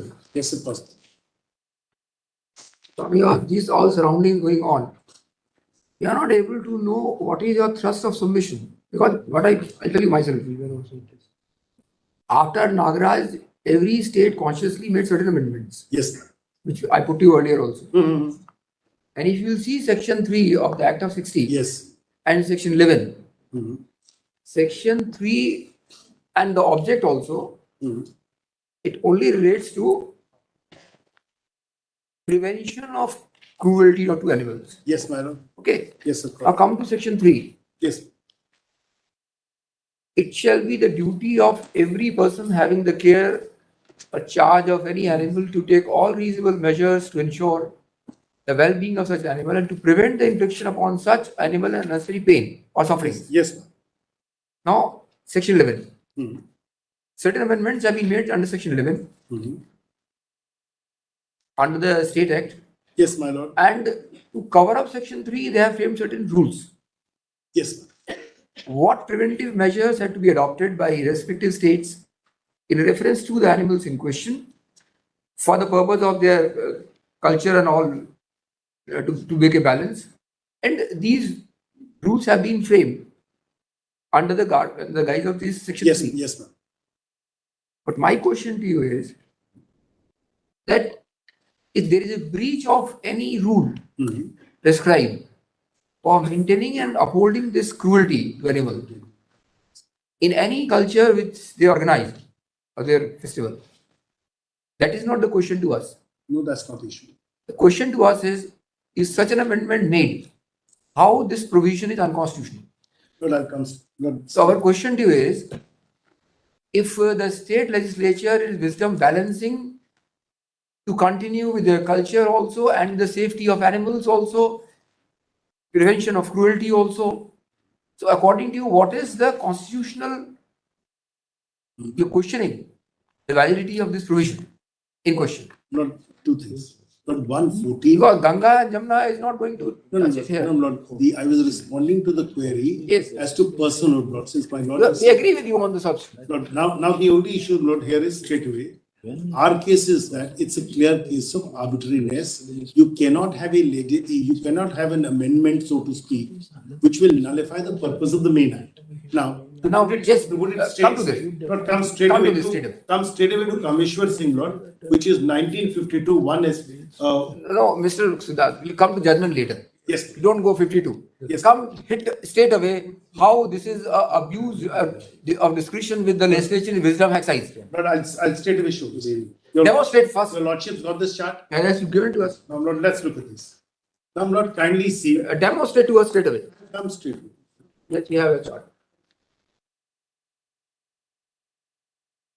Samrat, come straight Talk away. about it first. Yeah, that's Siddharth, that's the one. Bro. That's the one. Now, Lord, kindly just see for your Lordship's convenience, what we've done is, because the other legislations were not there at the time of Nagaraj. That's correct. So for convenience, we put not the Regulation Act, which is under question in Nagaraj, in the first column, then the 2017 Act and the rules. Does your Lordship have it? Yes. Now, kindly just note, in the definition clause, not is similar. In the earlier act, in the current act. Does your Lordship have that? Yes, we have it. Now, please come to 3. Now, please keep in mind, 3 casts, as your Lordship has noted, certain duties. Now, see how they have sought to amend 3. Now, 3, not there is an amendment which they make. In the original act, the Tamil Nadu Act, not they had said, they had put in certain issues. All of these, every owner of the bulls participating shall, in the event, to the authorities of the Animal Husbandry Department for testing, etc. 2 will be certificate. C will be no performance enhancement drugs. D will be the duties. Now, all of this has not come in section 3 of the original act, the Tamil Nadu Act, but has now been placed in the rules. The safeguards have come now in the rules in the right column. But please see what 3 does in the middle column.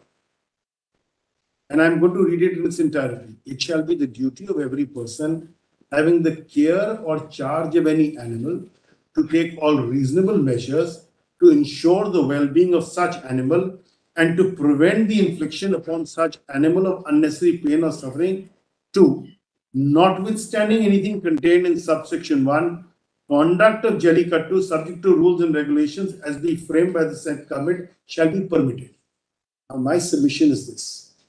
There is now a finding of fact which is untrammeled that Jallikattu per se, sports races involving bulls, keeping with the anatomical nature of the bulls, as my Lord Justice Roy said, they may not have lost weight in the last 8 years.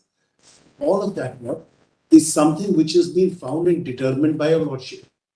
Today they say, we will allow these sports, whether Jallikattu, Kambala or the race or the exercises, bullock cart races in Maharashtra, and in effect, nullify the first part of the section 3. And how do we do it? We bring in these rules, which could not have even been before the president because the rules came later. So these rules are safeguards, which they see, safeguards that they bring later.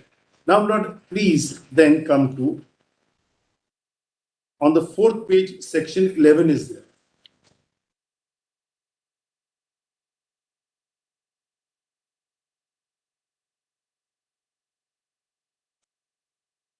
Now, in section 11, Lord, they have, those were the exceptions, Lord, section 11. As to section 11.3, what will not be done?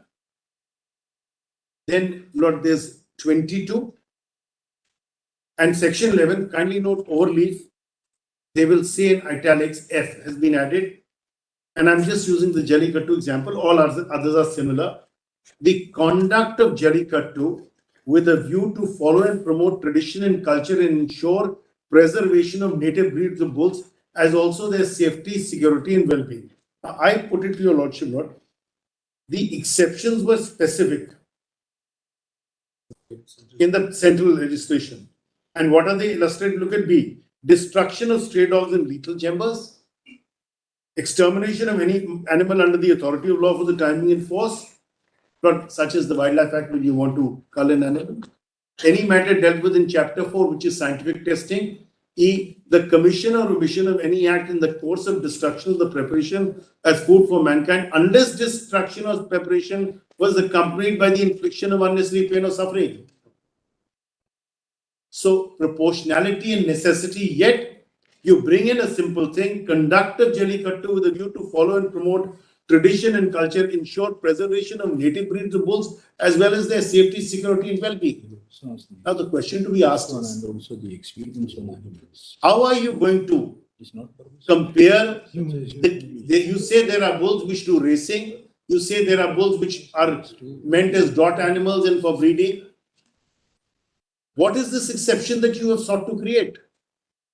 One thing, always the legislature, they understood and recognized the life of a human being, the life of an animal differently. Yes. Say, for example, whether mercy killing is permissible or in the case of human beings. But now in terms of the common cause, your lordship has allowed it to be done. And I must also point out, since your lordship has raised a very important issue, Lord, under the 2002 medical rules, not medical ethics rules, under regulations 6.7, a person who is in a certain brain dead state, vegetated state, a committee of doctors, even under the subordinate legislation, can actually, in effect, take off life support. Not that's regulation 6.7. But then come to 13.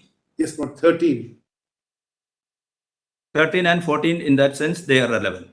But You come to 13. Yes, of course. See, if 14, yes, but 13. 13 and 14. Yes, of course not. 14, it permits experiments on animals. Yes, of course it does. That is permissible. And not, please see the purpose. Please see the purpose for a moment. We are only saying that the legislature, how they view it. So 14 is there and 13 also. The only thing is that if it would be cruel to keep the animal alive, if that is the belief, then of course you can. My lord, I must tell your lordship, even in the case of human beings, your lordship has permitted regulated clinical testing on human beings. So human trials are permissible. It's not that they're See not. the difference between these two, 13 and 14. But I completely understand. When it comes to the case of human beings and when it comes to the case of the animals, Yes. so the legislature thought it very carefully and put them in different versions. Lord, if I may say so, Lord, so far as 13 is concerned, please also then consider 12. 12 says cruelty not to be permitted. Lord, it provides for specific practices. Now, if your lordship says, if this is the swan song of this legislation, then my respectful submission will be the exception carved out for sports is a matter of entertainment. 13 is to prevent further pain and suffering to an already injured animal. Lord, the similar example in the case of human beings, though it's much more narrower, because there the considerations become somewhat different, are, as I said, regulation 6.7 and the common cause judgment, whereby your lordship allowed for people to be taken off life support through the living will process. Having said that, 13 and 14, Lord, also consider this 14. 14 says, nothing contained in this act shall render unlawful the performance of experiments on animals for the purpose of advancement by new discovery of physiological knowledge or of knowledge which will be useful for saving or for prolonging life or alleviating suffering or for combating any disease. Now see, whether of human beings, animals or plants, the doctrine of necessity. So Lord, all I'm saying is, this is the doctrine of necessity, which is a known carved out exception. We are dealing with a non-essential thing. distinction has been made. Lord, if it was an So 14, if it is for the purpose of advancement of or discovery of or for the welfare of the human beings, then it is permissible. or animals, not or animals, or animals or 14. plants, or animals or plants. Please see that it says all three. No? It says all three. It says for combating any disease, whether of human beings, animals, or plants. So the point I seek to make is not. There is the doctrine and the principle of necessity. So far as necessity is a recognized statutory exception that is being made. And that exception cannot then be treated at par, and that's where the arbitrariness will come in. It cannot be treated at par or as a sport for the purpose of human joy or fun or entertainment. We can't, Lord, and that's where I would say, Lord, that exception cannot be applied to create such exceptions of the like that are sought to be done. All these were put when you actually made an attempt to say that Article 21 is available. Yes, Lord. Initially you attempted to canvass the position that Article 21 is available to animals also. That is why we put all these. Yes, of course. Yes, of course. But I've sought to argue that and place it before your lordship for your lordship's consideration. Now, Lord, I'll just come to manifest arbitrariness after that. But if your lordship just sees, as my Lord Justice Rastogi put it to me, Lord, please see the exceptions that are contained, Lord. All of this is really an exercise which is to replicate the TNRG Act through another legislative mechanism. That is the sum total of it. Now, Lord, if I may just take your lordship now to the argument that we were seeking to make on arbitrariness, Lord, because that is one aspect which I will have to place at some length. And Lord, multiple decisions, but I'll just place Shaira Banum, Lord, and kindly just see that's at volume 5, page 887. This is Volume 3, page 887. that is why they define animals other than human beings without any code laws. That is why they define the sex. Of course.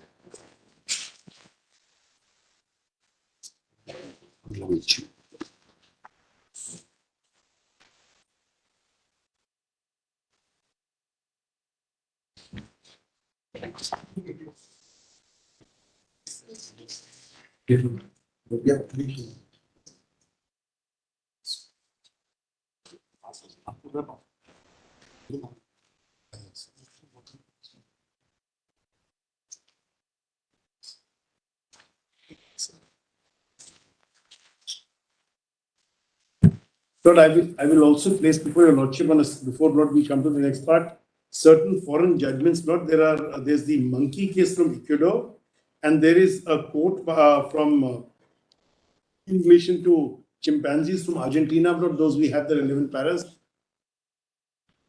but which recognize their rights, because your lordship on the last What occasion. are on the simian species? But it's not so far. Those are the ones we found. There are others, but the translations were not easily available. So we are not able to decipher what is the ratio of the decision. Lord. But we'll place those, Lord. One is from Ecuador, and one is Constitutional Court of Ecuador, and one is from Lord, the Court of Guarantees in Argentina. Now, Lord, the point that I have been trying to canvass to your lordships is this. When a legislation talks of cruelty and prevention of cruelty, and the amending acts perpetuate what we state as cruelty, then the two cannot go together. I will just leave with your lordship the one line from Kameshwar Singh, Lord, which is, Kindly repeat the proposition. well, I'll just tell your lordship straight away. When the legislation and the legislative entry talks of prevention and protection against cruelty, we cannot have amending acts which perpetuate cruelty.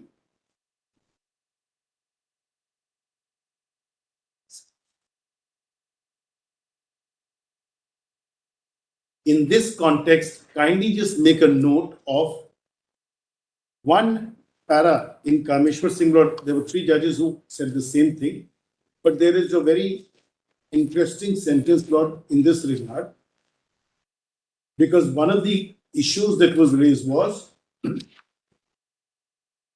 on the colorable nature of the legislations.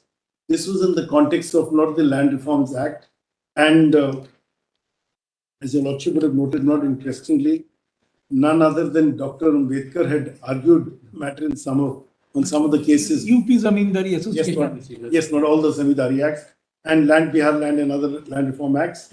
Now, Lord, here the issue was in relation to the entry of entry 36 of acquisition or requisition of property, Lord, except for the purposes of list 3 entry 42, and list 3 entry 42 was compensation which could be given for properties acquired, etc. And whether the power was validly exercised.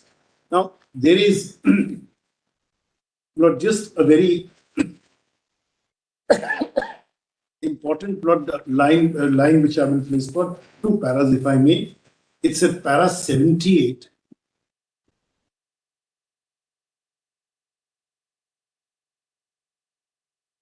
And 80, not one sentence. 78 said, it is by no means easy to impute a dishonest motive to the legislature of a state and hold that it acted malified and maliciously in passing the Bihar Land Reforms Act, or that it perpetrated a fraud on the constitution by enacting this law. It may be that some of the provisions of the act may operate harshly on certain persons or a few of the zamindars, and may be bad if they are in excess of the legislative part of the legislature. But from that circumstances does not follow that the whole enactment is a fraud on the constitution. From the premises that the estates of half a dozen zamindars may be expropriated without payment, one cannot jump to the conclusion that the whole of the enactment is a fraud, or that all provisions as to payment of compensation are illusory. 79. Section 23F, however, in my opinion, is a colorable piece of legislation. It has been enacted under power conferred by legislative entry 42 of list 3. It is well directed, settled that Parliament with limited powers cannot do indirectly what it cannot do directly. In section para 18, the provision herein impeached has not been arrived at by laying down any principle of paying compensation, but in truth is designed to deprive a number of people of their property without payment of compensation. The state legislatures is authorized to pass an act in the interest of persons deprived of property under entry 42. They could not be permitted under that power to pass a law that operates to the detriment of those persons, and the object of which provision is to deprive them of the compensation to a certain extent. Then, my lord, the issue was really this, that you cannot use an entry to nullify the purpose of that entry. Our submission today is, and there are other passages in the Honorable other Judges' views at paras, specific not paras.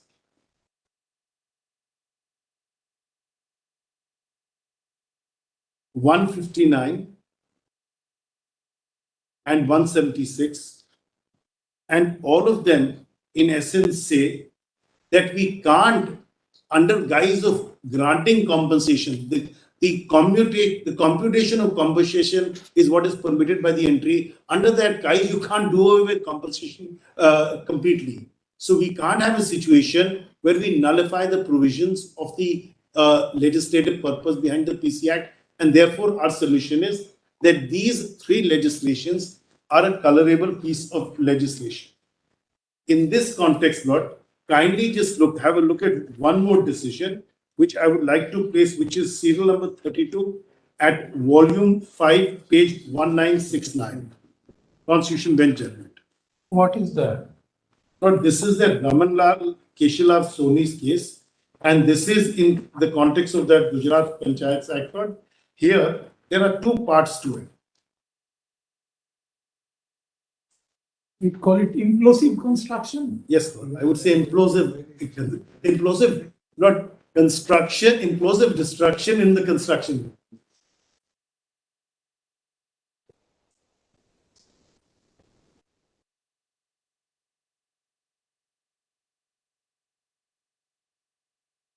See page 1969.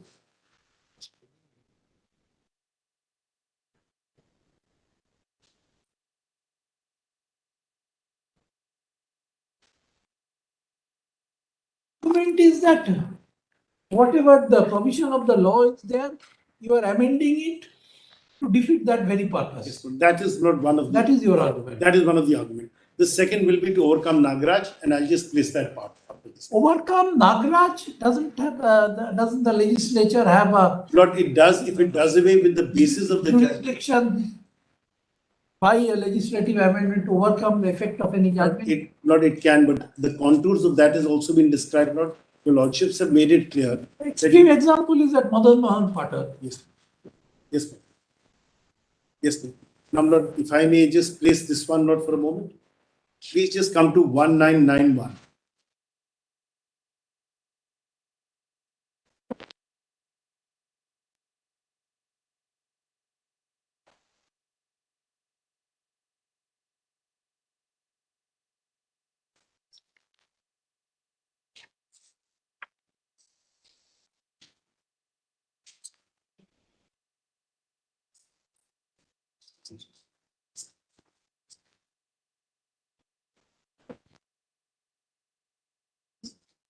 I'm not just seeing. That's all. Kindly just have a look at 1991, para 33. We then come to the writ petitions. As mentioned by us earlier, the Gujarat Panchayats Act was amended during the pendency of the appeal in an effort to nullify the effect of the judgment of the Gujarat High Court. First, the government promulgated an ordinance. Next, the legislature enacted the amending act.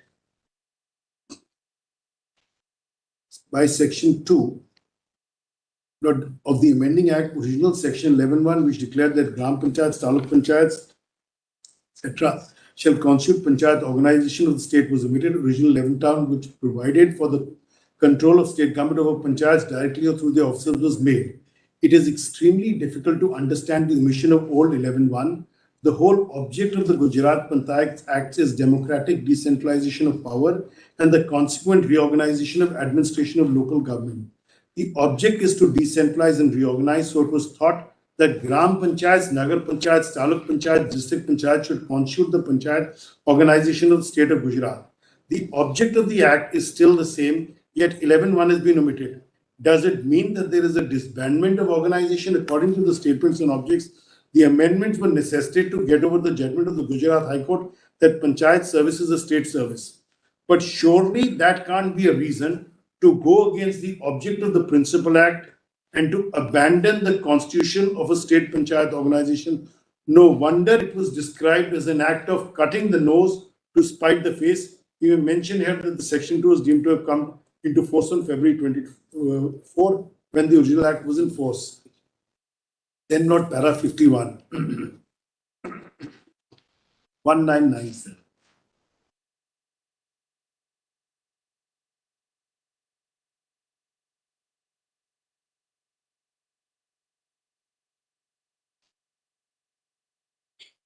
Now in 1978, before the amending act was passed, thanks to the provisions of the Principal Act of 1961, the ex-municipal employees who have been allocated to the Gram Panchayat service as secretaries, officers and servants of the Gram and Nagar Panchayats had achieved the status of government servants.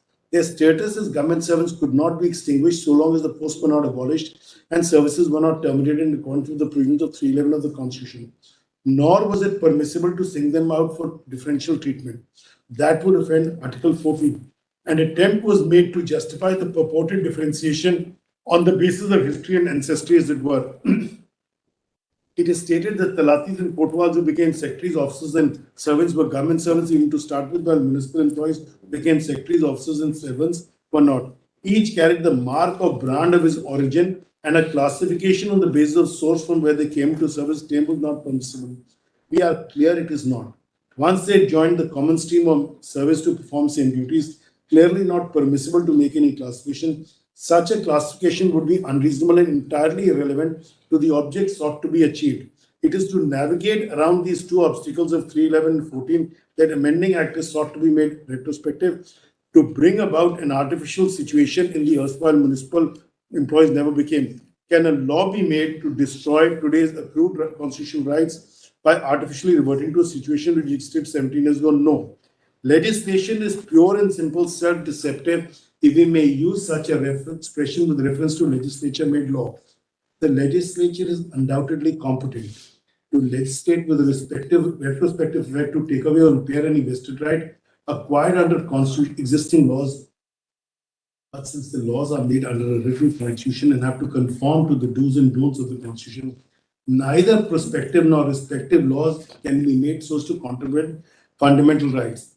The law must satisfy the requirements of constitution parties taking into account the accrued or acquired rights. The law cannot say 20 years ago parties had no rights, therefore requirements of constitution will be satisfied if it is dated back 20 years. Now, based on that, at the last part part of that page, Lord, last 8 lines of that page. We are therefore firmly of the view that Gujarat Acts is unconstitutional as the defense 311 and 14 is arbitrary unreasonable. We have considered the question whether any provision of the Panchayat's Third Amendment Act may be salvaged. We are afraid provisions are so intertwined that it will be impossible to consider any life-saving surgery. Lord, this is the point, Lord, that we were seeking to make. I would also like your Lordship just to have a look at the decision in same volume at page 1855.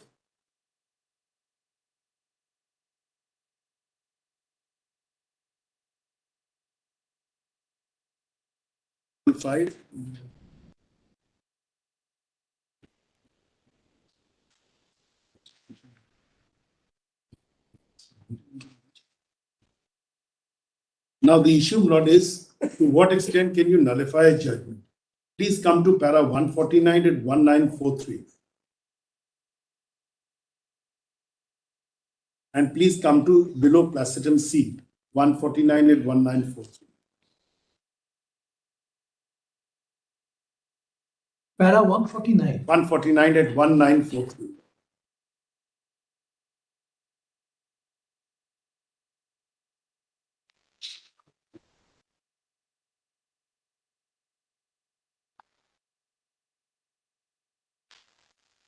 Please just see that, Lord. 149, about the just below placitum C, the constitutional principle. The constitutional principle that the legislature can render judicial decision ineffective by enacting validated law when its legislative field fundamentally altering or changing its character retrospectively has no application where a judicial decision has been rendered by recording a finding of fact. Under the pretense of power, the legislature cannot neutralize the effect of the judgment given after ascertainment of fact by means of evidence materials placed by the parties to the dispute. A decision which disposes of the matter by giving finding upon the fact is not open to change by legislature. A final judgment once renders operates and remains in force until altered by the court in appropriate proceeding. Our submission is Nagaraj in paras 15 to 21, 34, 40 to 44, 73 and 74 has given findings of fact. The nature of the activity, the nature of the cruelty, the nature of the sport, and why it is unjustified and contrary to the purpose of the act. In any case, but the findings of fact on the animals which are sought to be raised are clear, which have not been trammeled.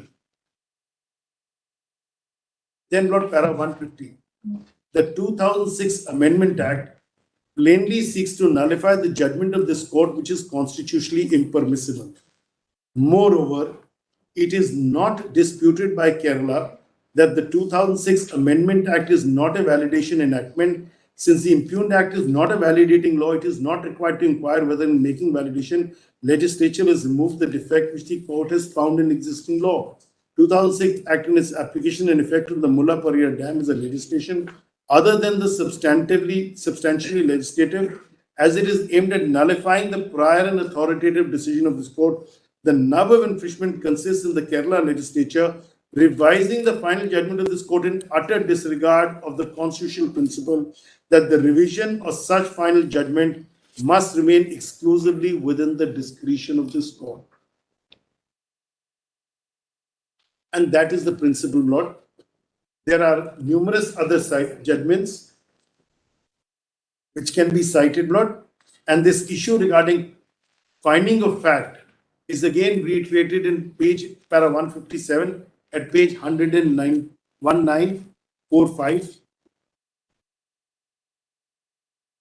The question whether or not the legislature has usurped the judicial power or enacted a law in breach of separation of powers principle would depend on the facts of each case after considering the real effect of a law on a judgment or judicial proceeding. One of the tests for determining whether a judgment is nullified is to see whether the law and judgment are inconsistent and irreconcilable so that both cannot stand together. In what we have already discussed, it is abundantly clear that on the one hand, there is the finding of fact determined by this court on hearing the parties on the basis of evidence materials placed on record in the judgment of this court in the Mulla Pariyar Environmental Protection Forum. On the other hand, the 2006 Amendment Act has declared the dam being an endangered one, fixed the water level. If the judgment of this court in Mulla Pariyar and the 2006 amendment are placed side by side insofar as safety of the dam for raising water level is concerned, it is obvious that the judgment of this court and the law enacted by Kerala State Legislature cannot stand together, and they are irreconcilable and inconsistent. The impugned law is the classic case of nullification of a judgment simpliciter. As in the judgment of this court, the question of safety of dam was determined on the basis of materials placed before it and not on the interpretation of any existing law. And there was no occasion for the legislature to amend the law by altering the basis on which the judgment was founded. When the impugned judgment is not a validation law, there is no question of legislature removing the defect, as the court has not found any vice in the existing law and declared such law to be bad. So that is the principle. Lord Indra Sani reiterates the same principle. I'll give your lordship the paras. I don't want to reiterate. We are multiplying because this is the But I'm not principle. going to multiply. Lord, on Shaira, Lord Shaira Banu is the case on manifest arbitrariness. I'll just give your lordship the paragraphs, which my lord may just note. If my lord permits, Lord, I could have gone through them, but I would not like to take too much time. Lord, that's 2017, 9 SCC, page 1.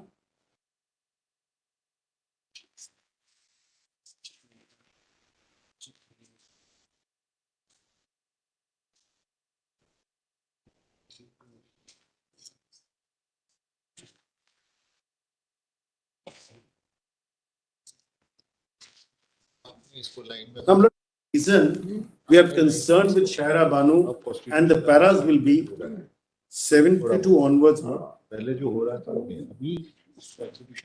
There are two sets of paras, Lord, in Shaira Banu. If I may just point out, Lord, there is a discussion on how manifest arbitrariness came to be an accepted concept, Lord, 72 onwards. And then, Lord, there are a number of paras criticizing the McDowell case and why it didn't consider binding precedents. So I won't necessarily want to trouble your lordship on that. But kindly just note some of the crucial paras.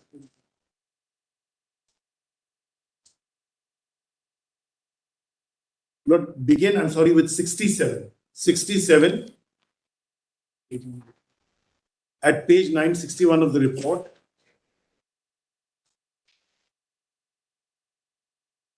To 71. To 71.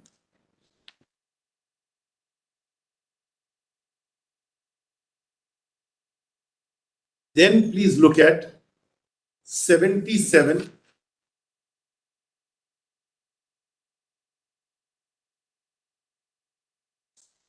to 87. And I'll place 87 at page 977 of the report.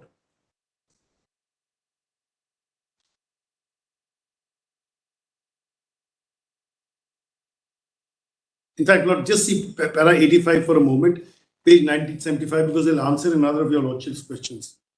Para 85 and 975. May I paste that, Lord, for a moment? A question had been put to me, Lord, should we sit over parliamentary wisdom? And the answer lies here. The third reason given is that courts cannot sit in judgment over parliamentary wisdom.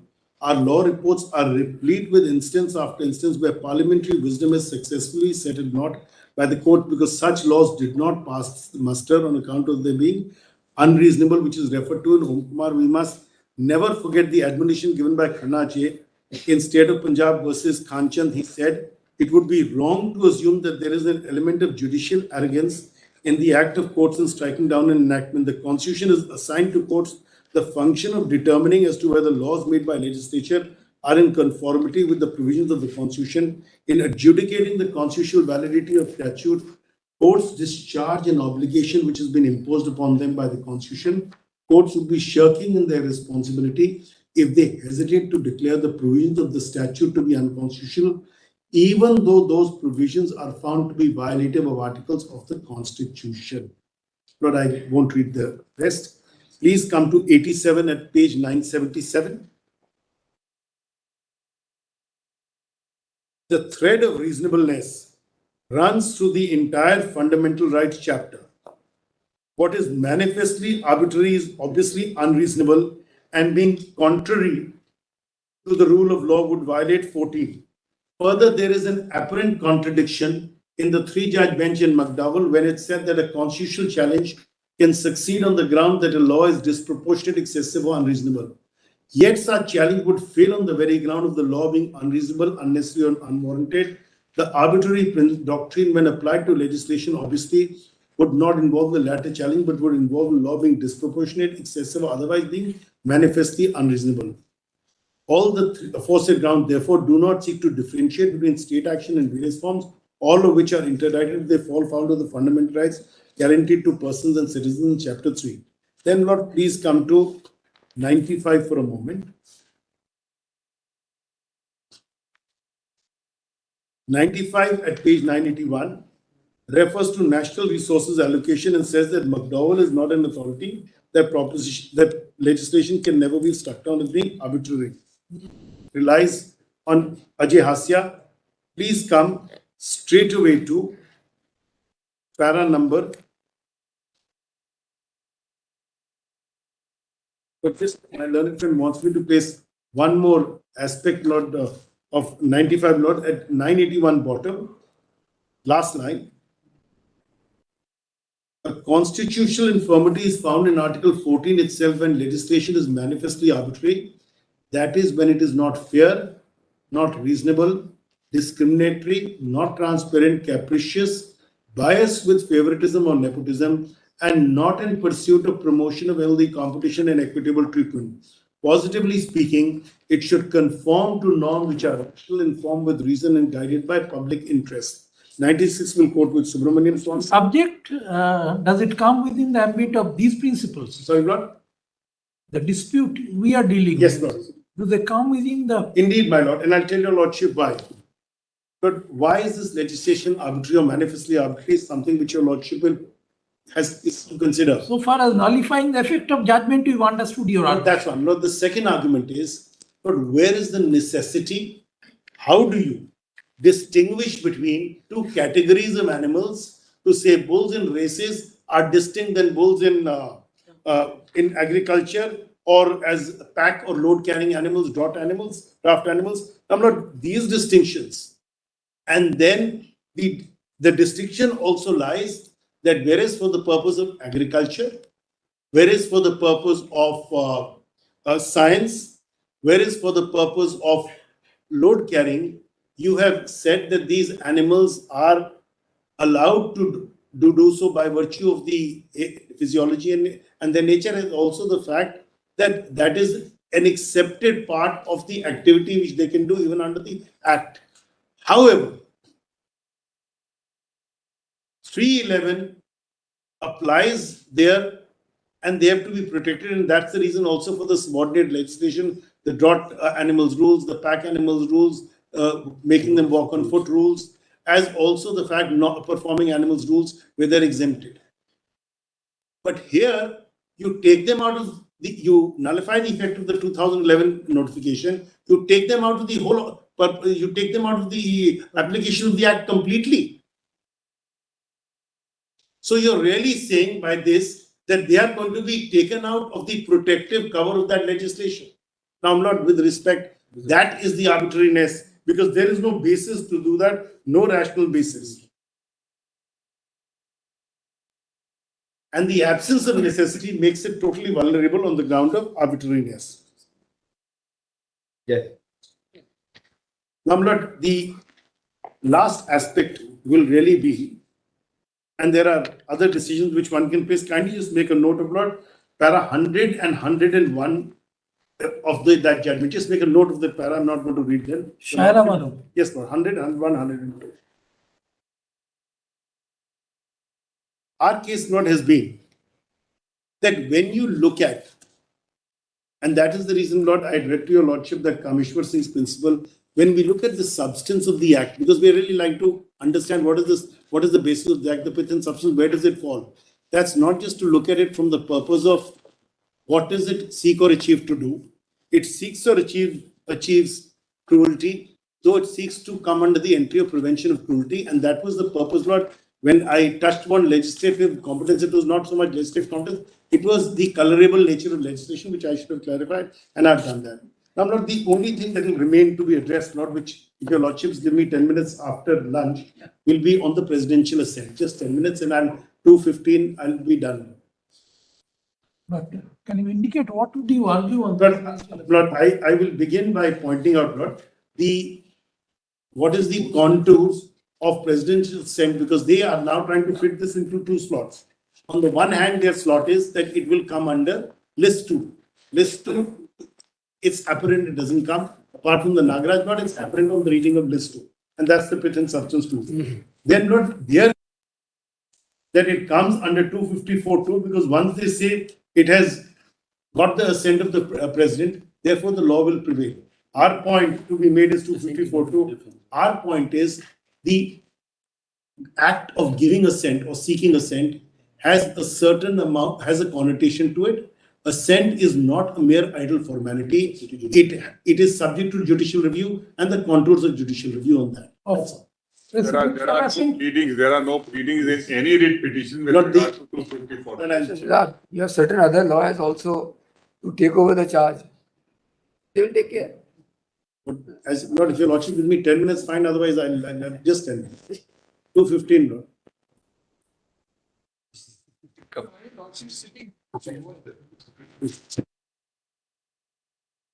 What? We can sit for 5-7 minutes more. Complete it. It's your Lordship. So that I'll finish with your Lordship. Now, I know that, you can start. I know difficulty. Not that somebody start afresh. Fresh minds and fresh thoughts will probably give greater clarity than I can. Now, but the argument on this has been twofold.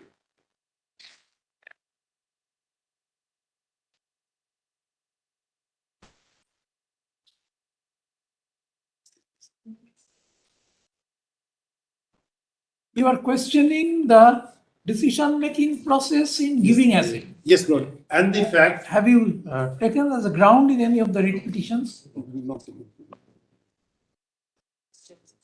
Well, I'll just tell your Lordship what is exactly pleaded. I'll place that in a moment. My learned friend will just pull out the grounds that's taken on this aspect. But till there, that's done, Lord, two things. Your Lordship has seen the language of 254(2). I don't need to read it.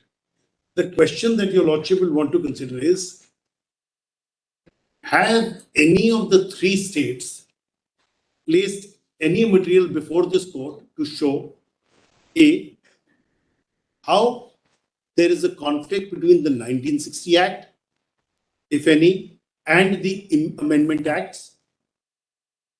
And was this brought to the notice of the President? B, if this is not done, if the aspect of removal of cruelty has come through the rules and not the principal act, then clearly it could not have been placed before the President, because all they've done in the principal act, say our amending acts, are to say Jallikattu, Kambala, racist. All of the issues regarding cruelty and its safeguards come in the rules. They're not in the act, either of the three legislations.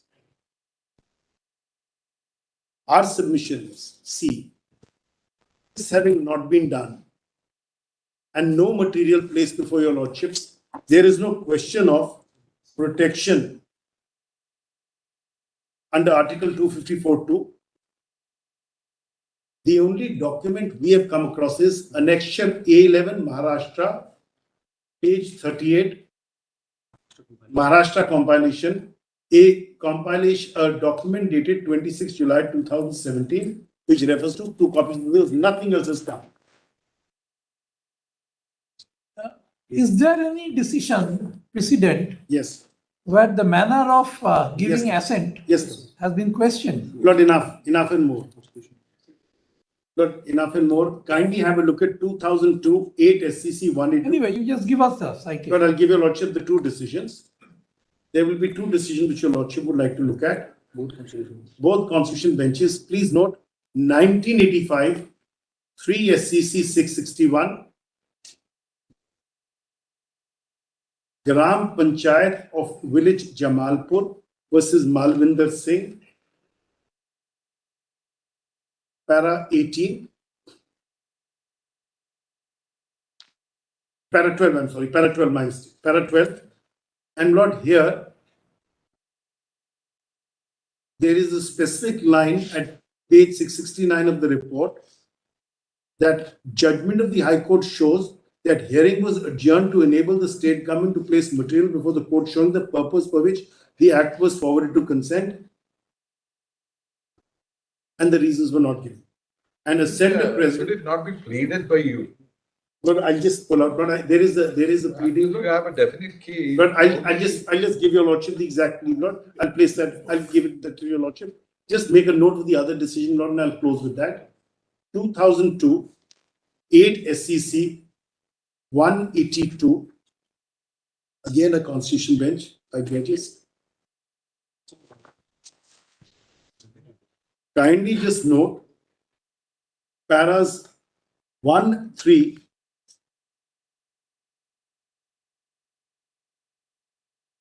8, 1, 14, 1, 3, 8, 14, 16, 20, 27 and 28. And what para 28 specifically deals with the High Court calling for the file and seeing what purpose assent was sought. Para 28 is specific. And paras 65, 73, and not 65, and 73 and 74 are in the supplemental Jallikattu. Lord, I will, if your lordship permits me, just place this one sentence for your lordship from para 20. It is true that the President's attempt as notified nowhere mentions that assent was obtained for repugnancy between state legislation and federal law. But from this, it cannot also be inferred that President has given assent. All earlier laws on the subject would not prevail. As discussed above, before grant of assent, considerations of reason for having such law is necessary, and consideration would mean consideration of the proposal made by state for the law enacted despite it being repugnant to the earlier law made by Parliament on the same subject. If the proposal made by state is limited for repugnancy of state law and law laws, then it cannot be said that the assent was granted for repugnancy between the state law and other laws for which no assent was sought. So, Lord, that is the principle in para 20. I'll conclude in that and I'll find that clause in our lordship. I'm most grateful for your lordship's kind consideration. Grateful.